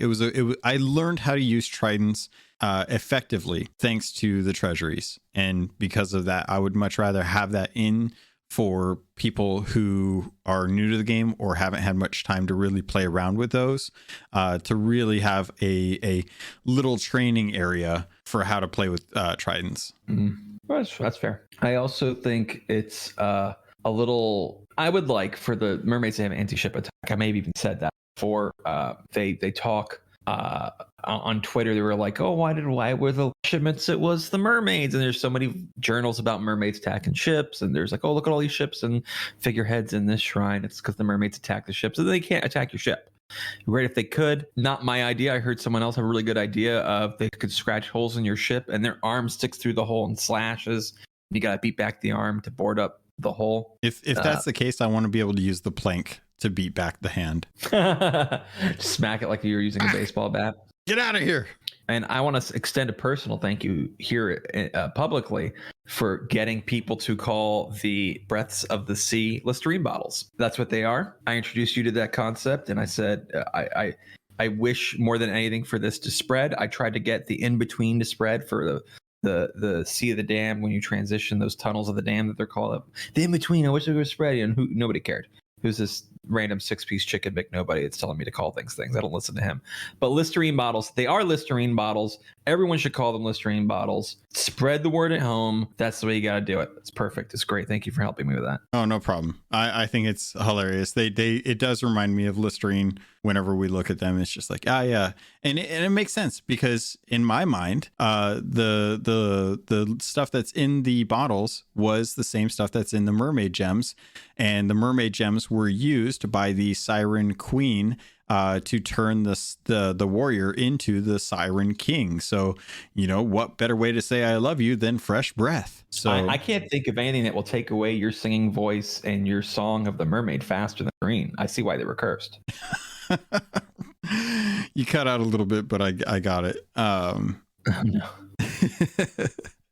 So, okay. I must have gargled some Listerine beforehand. Oh my God. Okay. Well, was there anything else about the shrines and treasuries you wanted to dive into? No, we covered it all. Good stuff. Good stuff. Yeah. I have my criticisms. When do I not?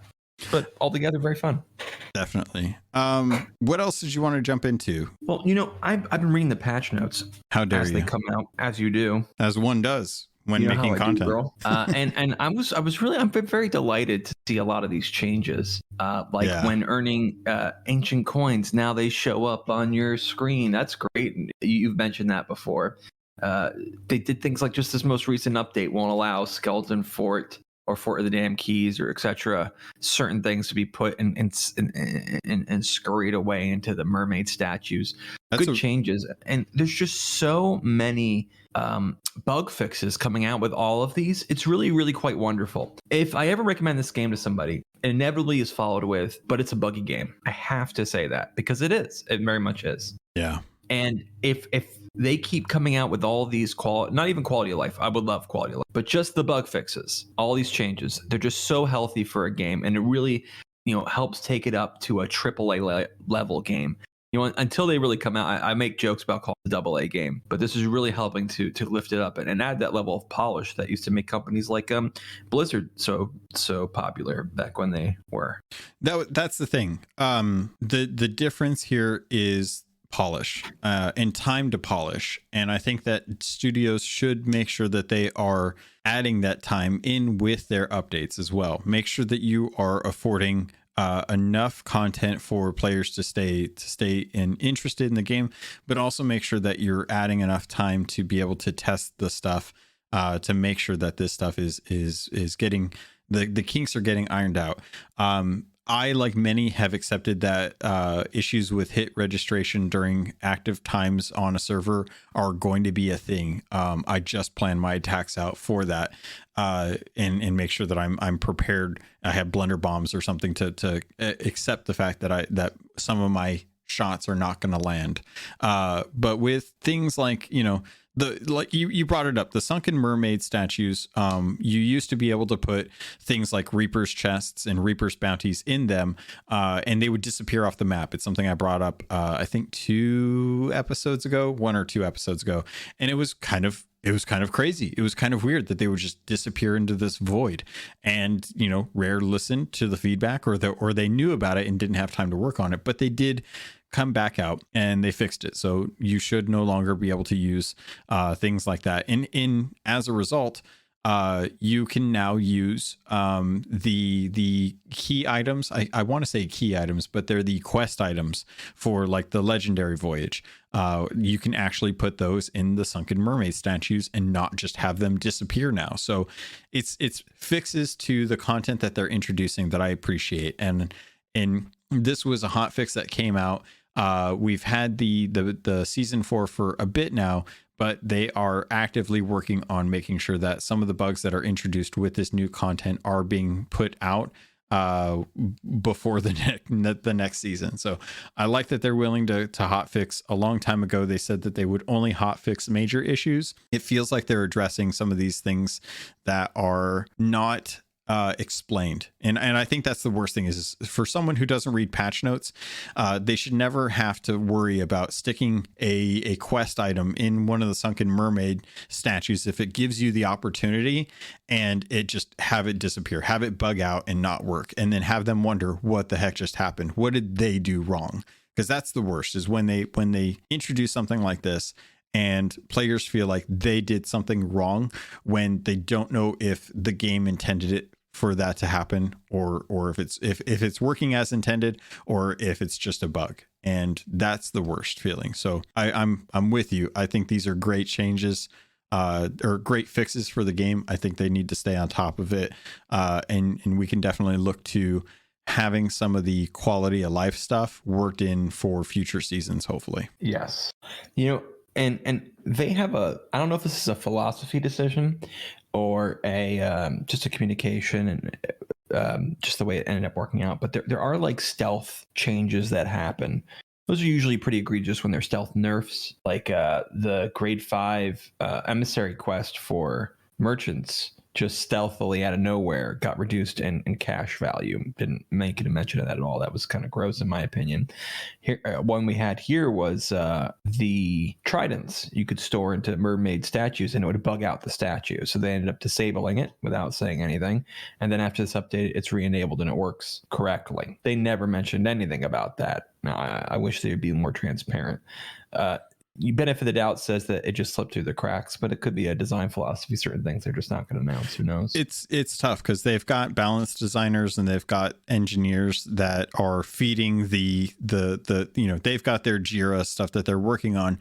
And while they're working on these changes for a hotfix, not all of that information gets sent to the PR team or the CM team where they are building the patch notes for release. And maybe that's something that needs to be added to Jira, on top of the fix, is like, hey, if you're going to close out this thing, make sure that you send an email to whoever to make sure that this change gets added to the patch notes. Even if the patch notes are 15 pages long, I would like to have some of this stuff at least explained. It was one of the main criticisms I had with CD Projekt Red when they were working on Cyberpunk. They were doing these stealth changes and bug fixes, and they weren't expressly stating them to the point where now they expressly state every change that comes to the game. And that's the point of patch notes. The point of patch notes is to explain the changes in this patch. And if they're doing stealth stuff like this where it's just not getting communicated, I can forgive that, but I would ask that they try to include as many of those as possible. Yeah, it affects the meta. You may have heard before that if you equip a tall tale while doing an Athena quest, there's a new little one out there. I'm sure you've heard there was a change like, you did cut out a little bit when you equip a tall tale when on an Athena quest, and then it went blank on me. The skeleton's health are reduced from the Athena health. Which is nice because usually take forever. Yeah, I don't know if they've ever fixed that. It would have to be a stealth fix if they did. Yeah, I don't know. But there's a new one out there. I think most of us are aware of, like, they patch crawlers take longer after completing an activity to spawn. We're all very happy with that. They seem to spawn like so much. Oh, did I just finish my quest on how to kill 100 crawlers? Still seems a little much to me. But anyway, if you are doing Heart of Fire, so I'm told, crawlers don't spawn. Try it for yourself. I'm okay with the Heart of Fire one not working because I can't imagine that there are going to be too many ocean crawlers out in the Devil's Roar. It is already a tough area. To add crawlers to that would probably turn me off from going over to that area even more. One of the things I loved, they did I did it a while ago, but I just haven't been on since, is I loved the swimming, hitting space to rise up. Oh yeah. Like any ascend person getting a good treat. Let me complain, why don't I have more? I do wish there was a button to go down, but of course I really do like this change. It's a great change. Yeah. I think with the introduction of the shrines and the treasuries, it was clear that they needed to have an easy way for Xbox controller players to be able to get out of them if they weren't going to be using the merfolk statues. So yeah, having the swim up is great. I instinctively hit X expecting to go down, and that doesn't happen. So it slows you down. Yes. Yeah, so I would love if they have at least a keybind option for me. So when I do get a nice elite controller and I can start adding like shift capabilities to the buttons, I can at least program that so that, you know, I can have like an up and down. That would be great. I've been very even keeled, and I'd like to take this opportunity to yell at Rare. Rare, I don't understand how you can be so disconnected from your. How can you develop a game for this long? Sit down, play the game, compete in arena tournaments that you host, which is a little weird, by the way, that you would do that. But anyway, what if you won? Would you win a prize? I don't get that. Like hosting a capstan contest as a podcast host, but then being able to enter and win the capstan. I'm sorry, what? But it just doesn't make a lot of sense to me. So Rare, how can you be so disconnected from your game that you don't understand what the problem is with the rowboat? It's not that I can't get access to the chest. You've made 5 changes now to how to get access to the chest. It's that when I'm picking something up from the rowboat, I instead sit in it. That's the thing I need you to solve. They recently updated so that, hey, when you're looking at the chest, there's a button for the chest. There's a button to sit down. You get to see both at once. You can choose you want. It's hold and interact there. We've solved your problem. I'm still sitting down when I want to pick up my Ashen Wind Skull. Fix this. Do you never store stuff on your rowboats, Rare? Do you not play your game?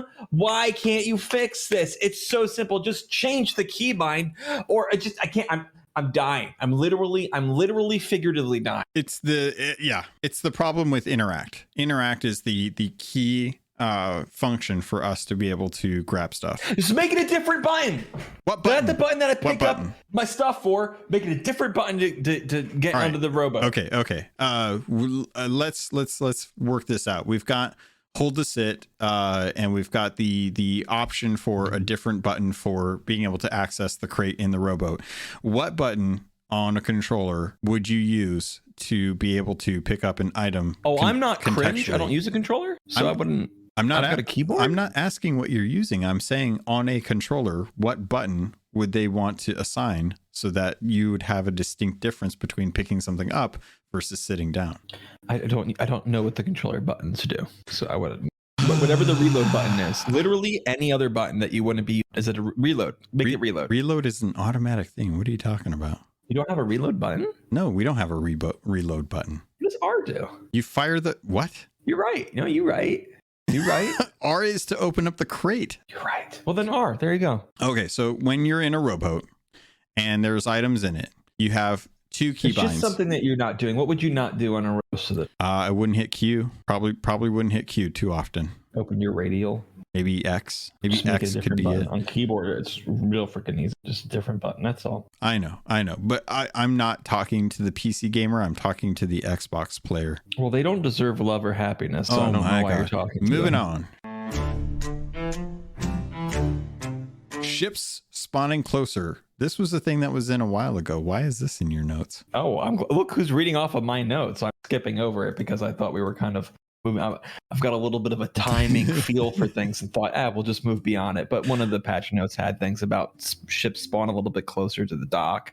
It was just another example of a quality of life change. But I thought I've given enough. I was going to bring it up, but you brought it up now, so we brought it up. Just another example of great little quality of life changes and patches that they're doing, and I think it's great. Unlike what they do with the rowboat, just make it a different button. It's fine. Actually, I'm not okay with that. But yeah, I understand where you're coming from. So okay, if you didn't want to talk about ships spawning closer, but you still wanted to spend more time talking about it than the fact that it actually was brought up, what did you want to bring in? I think it's cool that we're getting stuff from Tall Tales coming back. You've mentioned this before. We didn't really see many traps reappearing. I mean, the island, Sailor's Bounty, you can have riddles that are down in the trap area. I could think of that you see traps in the game proper. But it's nice. Hey, look, we have all these cool things from the Tall Tale we're bringing into the game, like all these shrines and all the mechanics from the shrines are all spread out among them. Some of the areas in the Fort of the Damned, not Fort of the Damned, my gosh, the Sea of the Damned are cool. And I think this would be a great opportunity to bring them into the game. Things like the swamps, the really cool enclosed rock tunnel that we traveled through. I mean, there's more opportunities for these cool environments you brought into the game. I really hope we see these things get brought in. I'm glad they've started, and I really hope they continue to do so. It's just great. Yeah, I do like little things like that. It's the swamp especially. Do you think we are ever going to get ocean crawlers boarding our ships?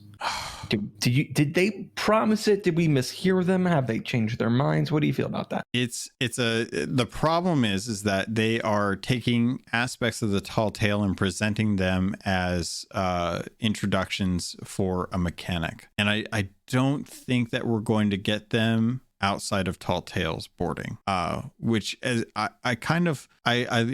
would like and I wouldn't like, because there's those times where I'm sailing, I go AFK and I'm going to do something and I may not be paying attention, and an ocean crawler hops on while I'm gone, murders me, and then starts, I don't know, turning the ship into a island. I don't, make up your own thing there. But there's moments where I know I am 100% safe on my ship as long as I don't have someone attacking me. And I appreciate that, just out of the sheer knowledge that it is not a problem that I'm going to run into. Megs can spawn. That's an audio cue, but they aren't going to attack your ship all the time. Krakens will spawn, but that is a world event. So because it's an emergent thing, it's a big thing, and you can still turn out of it without getting like sucked off your ship.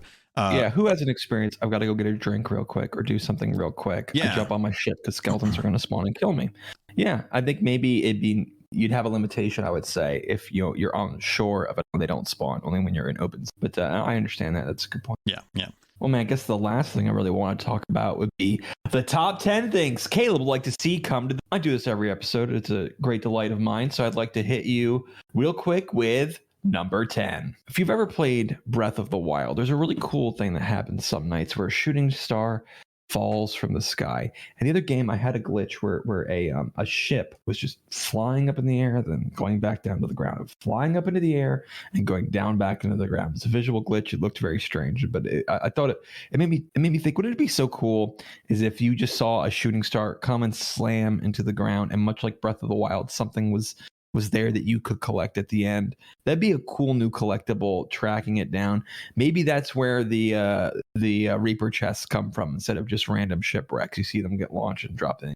Maybe that's a dumb example, but I don't know. There's a reason it's not number 10, not number 1, but I think it'd be cool. We have mermaid gems. What about like pearls or diamonds, things like that you wouldn't expect, but because of and not to say that this is what's falling, but because of the impact, the heat that's created from this rock, it crystallizes the sand enough to where it creates like a quartz or something that could be used as like a weapon. So that's a valuable thing for them. And the falling star ends up resulting in like some sort of glassy object that is something that you could trade in. Number 9. Tall Tale items should sell for gold. If you steal it from somebody, there's nothing you can do with them. It's Sea of Thieves. Let me do something with it. You could return it. Sea of USPS. Yeah. I don't necessarily want the Tall Tale items to sell for gold. I like the fact that that's one of those things where it's like, you know what? You did a thing towards someone who had no intention of earning any actual gold. They were just trying to experience the story, and you messed with them. And as a result, you didn't get anything except for the satisfaction of taking the thing that they can get when they hop servers and restart the checkpoint. Do you think that you shouldn't be able to sell the gold hoarder's head? That's tough, because it's much like the chest of everlasting sorrow. It's not something that you need to do for the Tall Tale, but it is kind of a nice little bonus. But things like the shrine keys or the trickster's keg, things like that, like it doesn't serve any purpose to anyone to mess with that stuff. It doesn't hold any value. It's literally just something that helps further the story. And if I could pull a page out of Jeff Onan's book, who from the Golden Sands blog post, they were on DK Vine's podcast, the Conversation. When they were recapping season 4, they brought up that the idea of the Tall Tales should be server instanced, the way that the first and third Pirate's Life is the case.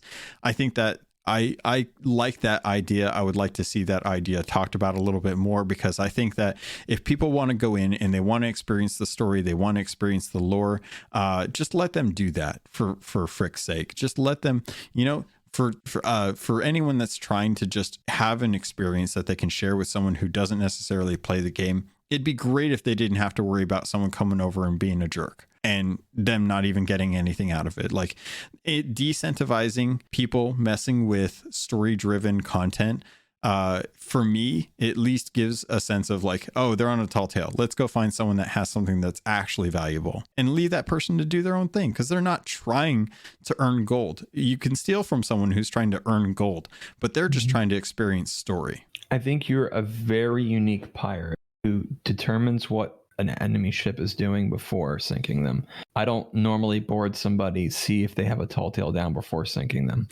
I will sink someone regardless, but if I find out that they're on a tall tale, I usually leave the item on the sand near an island. Number 8. I think the Athena shop should show the preview of you in your clothes. Other shops do. Don't know why Athena shop doesn't.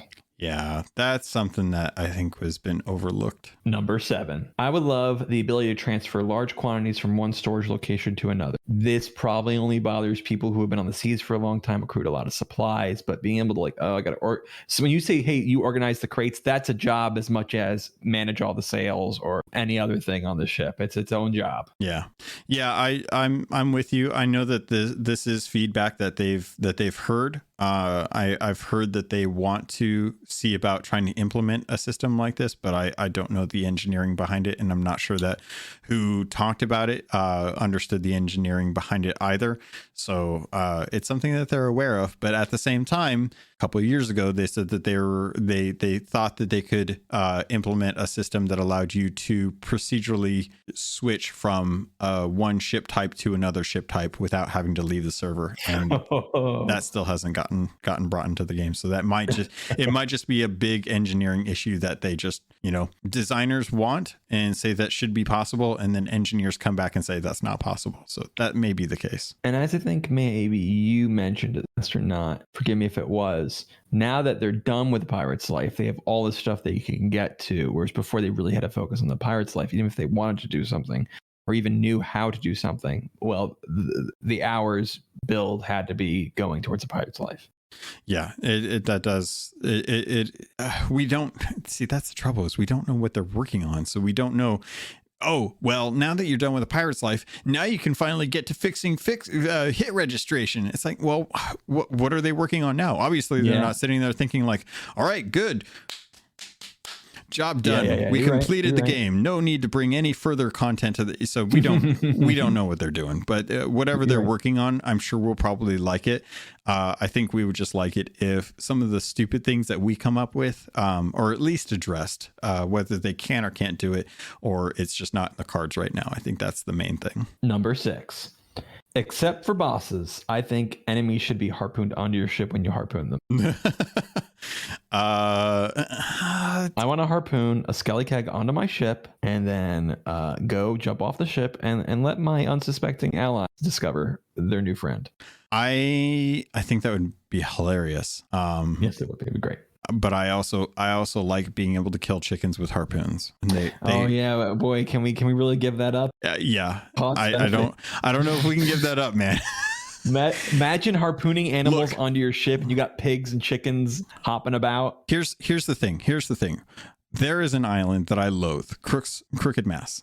When I get to that island, I do not set foot on that island, but I will use the harpoon to snipe snakes and then use the harpoon to subsequently gather said snake meat. I don't want to see that gone. But don't you want little chickens running around your boat? I mean, I can do that anywhere. And yes, I would like little chickens running around on the boat, much like I have like little pets running around the boat. But if that's the case, let me just buy the Can you chicken. believe there isn't a chicken pet? I can, many people like you would put chickens in cages and leave them on their ship as their pet. You think that would have been a pet? Well, I think they don't want to confuse people on how they get animal merchant stuff. Yeah, I suppose that makes sense. But I mean, it just make it a rooster in that case, make it something that's not a gatherable pet or animal, come up with something else. But yeah, it's a weird thing. But anyway, moving on. Number 5, the salt emote should have salt again. It had salt for like a couple days after it came out, then they removed it. Don't know why. It needs to come back. And the swabbing story emote should have props, little bucket and sponge. Those are wonderful. I can't believe they don't. Shame on you, Rare. I'm rubbing my pointer fingers together against you, Rare. Yeah, I'm with you on that. You should be able to have little props and stuff like that. Number 4, cursed cannonballs should be throwable. Oh my gosh, that would be so much fun, and it would make doing, I don't know what again, the Rare, they don't play firing cursed cannonballs at my skeletons for all your kill grog balled skeleton challenges. But if I could throw a grog ball at a group of skeletons, then I'd do it. Yeah. I wonder how that lore wise, I want to speak to that. I wonder how the lore aspect of that works. Is there something about the cannons lore wise that says that you have to use a cannon for the cursed cannonball? You already hold the cursed cannonball in your hand. So yeah. I just had an idea. Okay. Because they talked about this on a back when they did their streams with content creators. Yeah. They said they found it to be imbalanced. And I just thought of a way just now to balance it. Mm-hmm. At least for the green ones, when you throw them, they're not area effect. They're direct hit only. Interesting. So instead of it throwing it on the ground to make everyone fall asleep, you would have to actually hit the person with the it. One guy. Yeah. I could see that. Yeah. I don't know. That doesn't really exactly balance the purple one if they're imbalanced by hand, but I think boarding an enemy ship and then hitting with a curse ball might actually be, on par to actually hitting them from far away with the cannon. I don't think that's the imbalance part.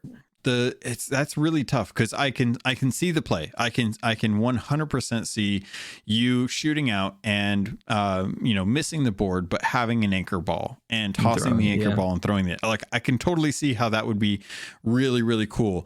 But at that point, that would be a really, because there's two things in the game that I notice, or two aspects of fights that I notice.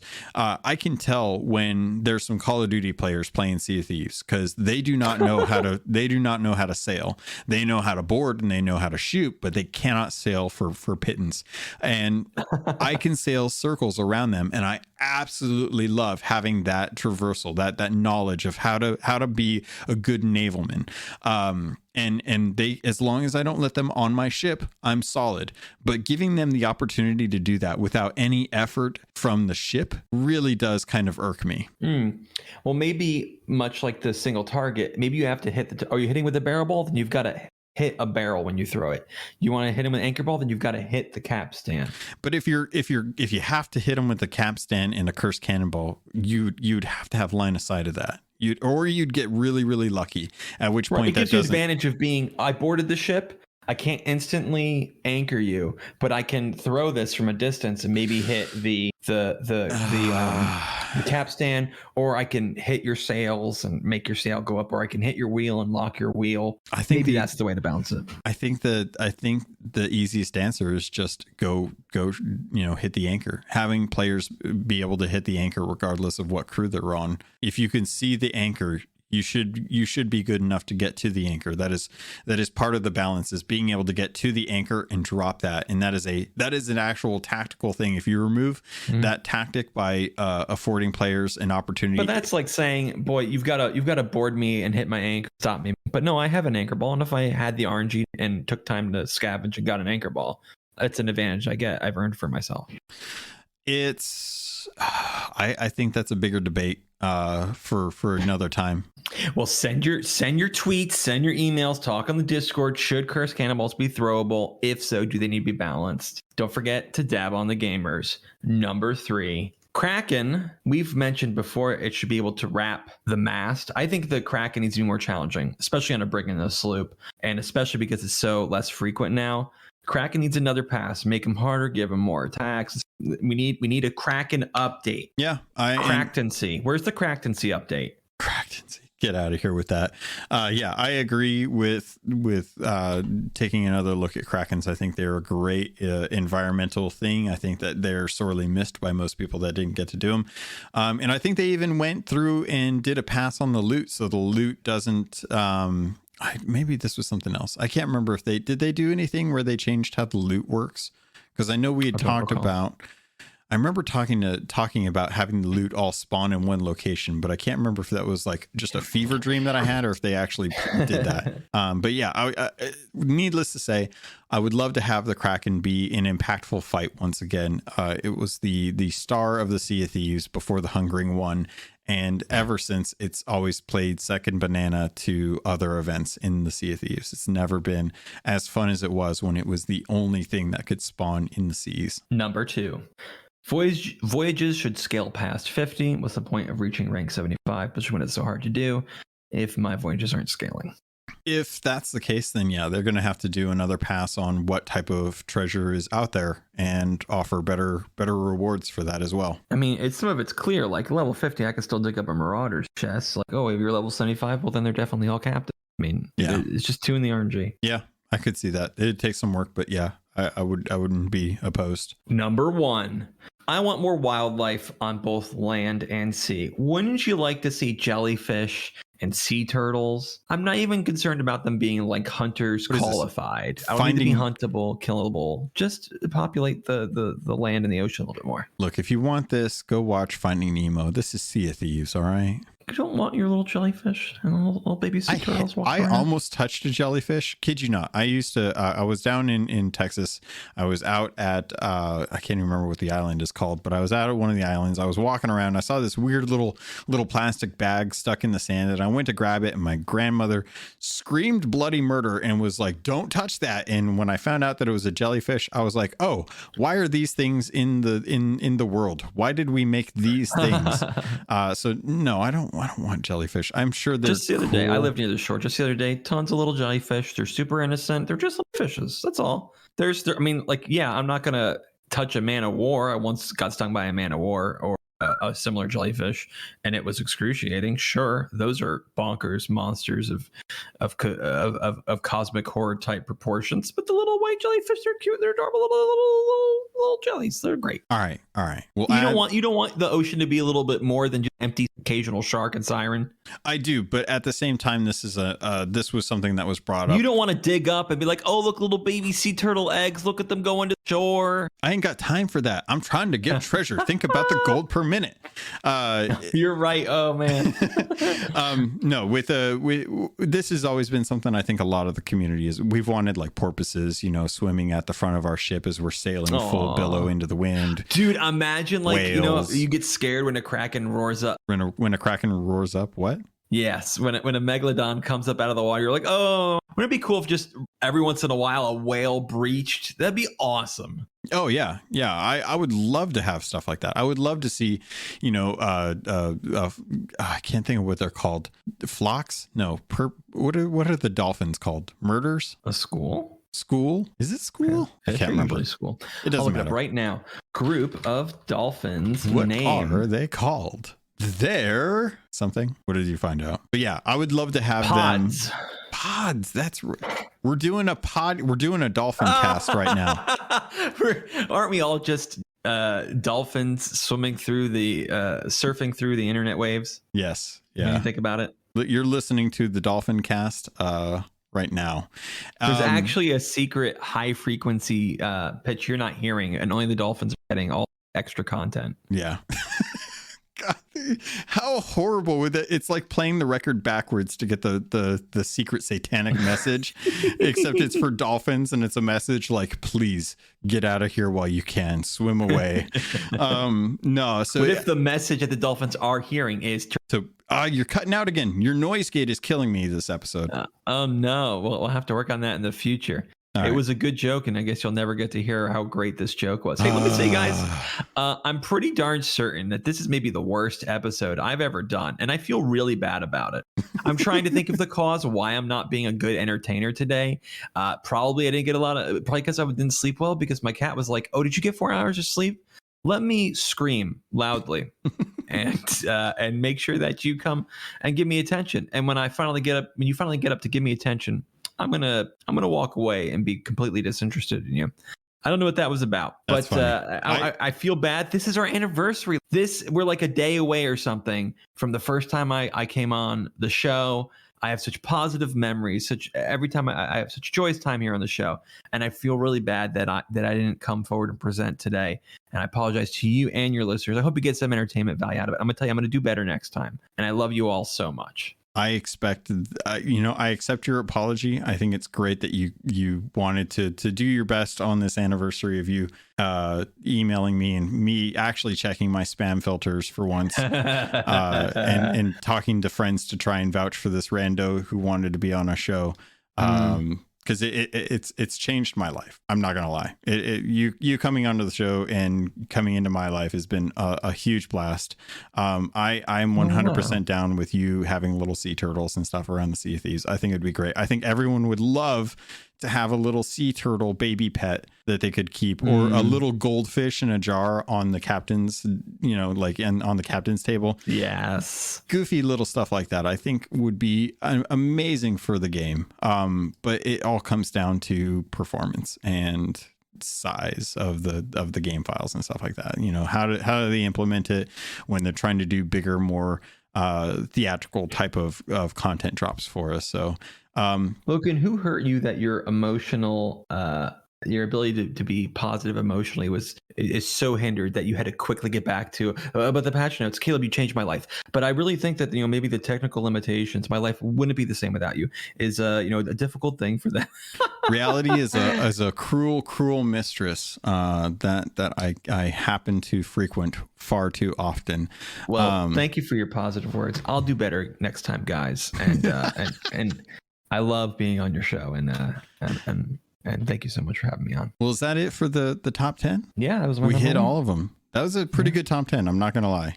We definitely, I definitely think that there's some bigger conversations around cursed cannonballs and stuff that I would love to see. And so outside of that, was there anything else that you wanted to dive into? This was kind of the capstone for our conversation today, if I recall, right? Yeah. No, I got nothing else to say, but thank you for letting me come on. I'm not going to advertise my show because I don't think anything I've done here today made you think I want more guy. I know that we usually don't have these issues, and I don't even think these issues are really that bad. I think everything. I'm also just settled with crippling self-doubt at all times. So that's something that I do too. You know what helps me out with that though? Chocolate ice cream, mint chocolate chip ice cream helps so much with depression. I cannot speak to the healing power of mint chocolate chip ice cream. I've got 250 pounds that can testify to the fact that food can make you feel less depressed. Oh man, that just makes me think about my weight. No talking about weight. You do the best of you that is you. I don't even know what that means. But Caleb, I do actually want you to plug your stuff because you do some great work with Trailblazers and making sure that people are having an opportunity to learn how to actually play board games or not board games. That's a weird way of putting it. Spoken like a man who's never listened to my show. Trailblazer Network. It's a network, www.tblazer.net. You don't even have to put the HTTP in there. Your browser will just do that for you. Isn't that cool? What? And I got a couple podcasts on there. The friend who testified for me, or not testified for me, was testimonial for me.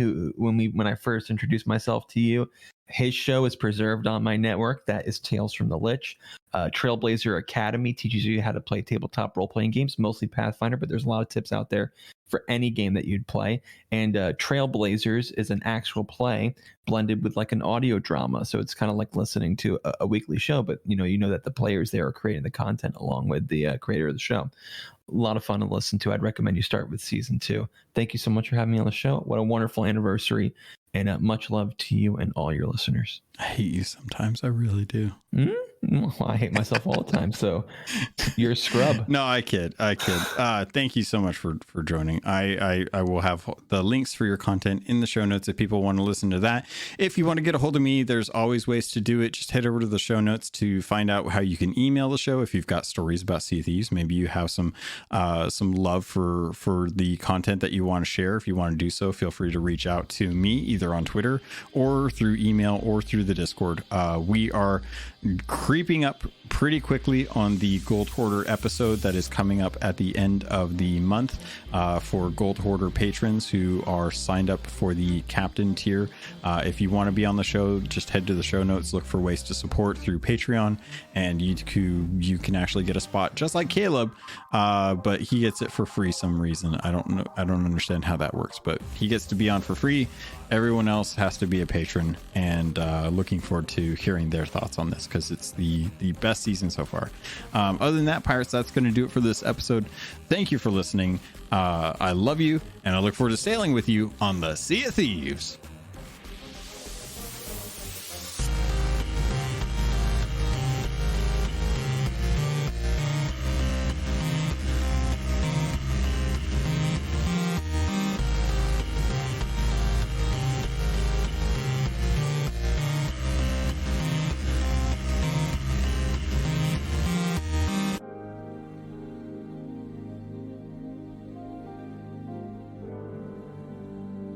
You've been listening to a Robots Radio podcast.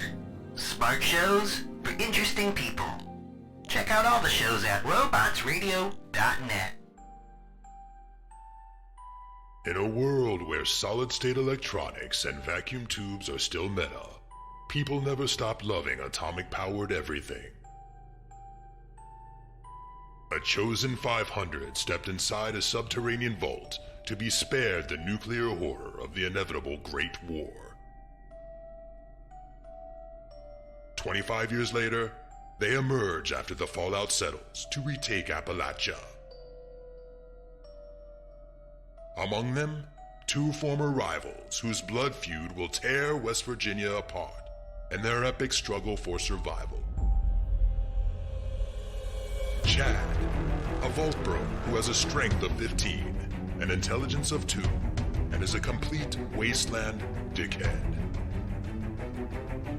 Simon, a complicated anti-hero who chooses light and hope, but accidentally becomes a cannibal, and wakes up naked and afraid with a Scorchbeast queen after a date goes terribly wrong. What?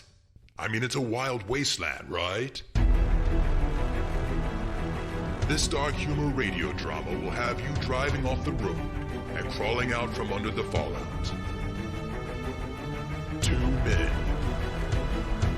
1 wasteland, and so many nukes. Chad, a Fallout 76 podcast, rated R, now streaming on your holotape player podcasty thing. Following is a public service announcement from the Starter Set Dungeons & Dragons podcast. This is your D&D campaign. This is the Starter Set podcast. You know how like poison frogs don't lick each other's backs? So it's Howl's Moving Castle with a face. Hey there, I'm Great Mandibles.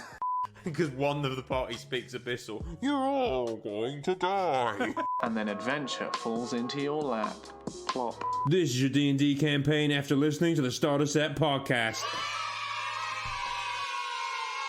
So join Sam and Ed every Friday on the Starter Set podcast for prime Dungeons & Dragons content. Any questions?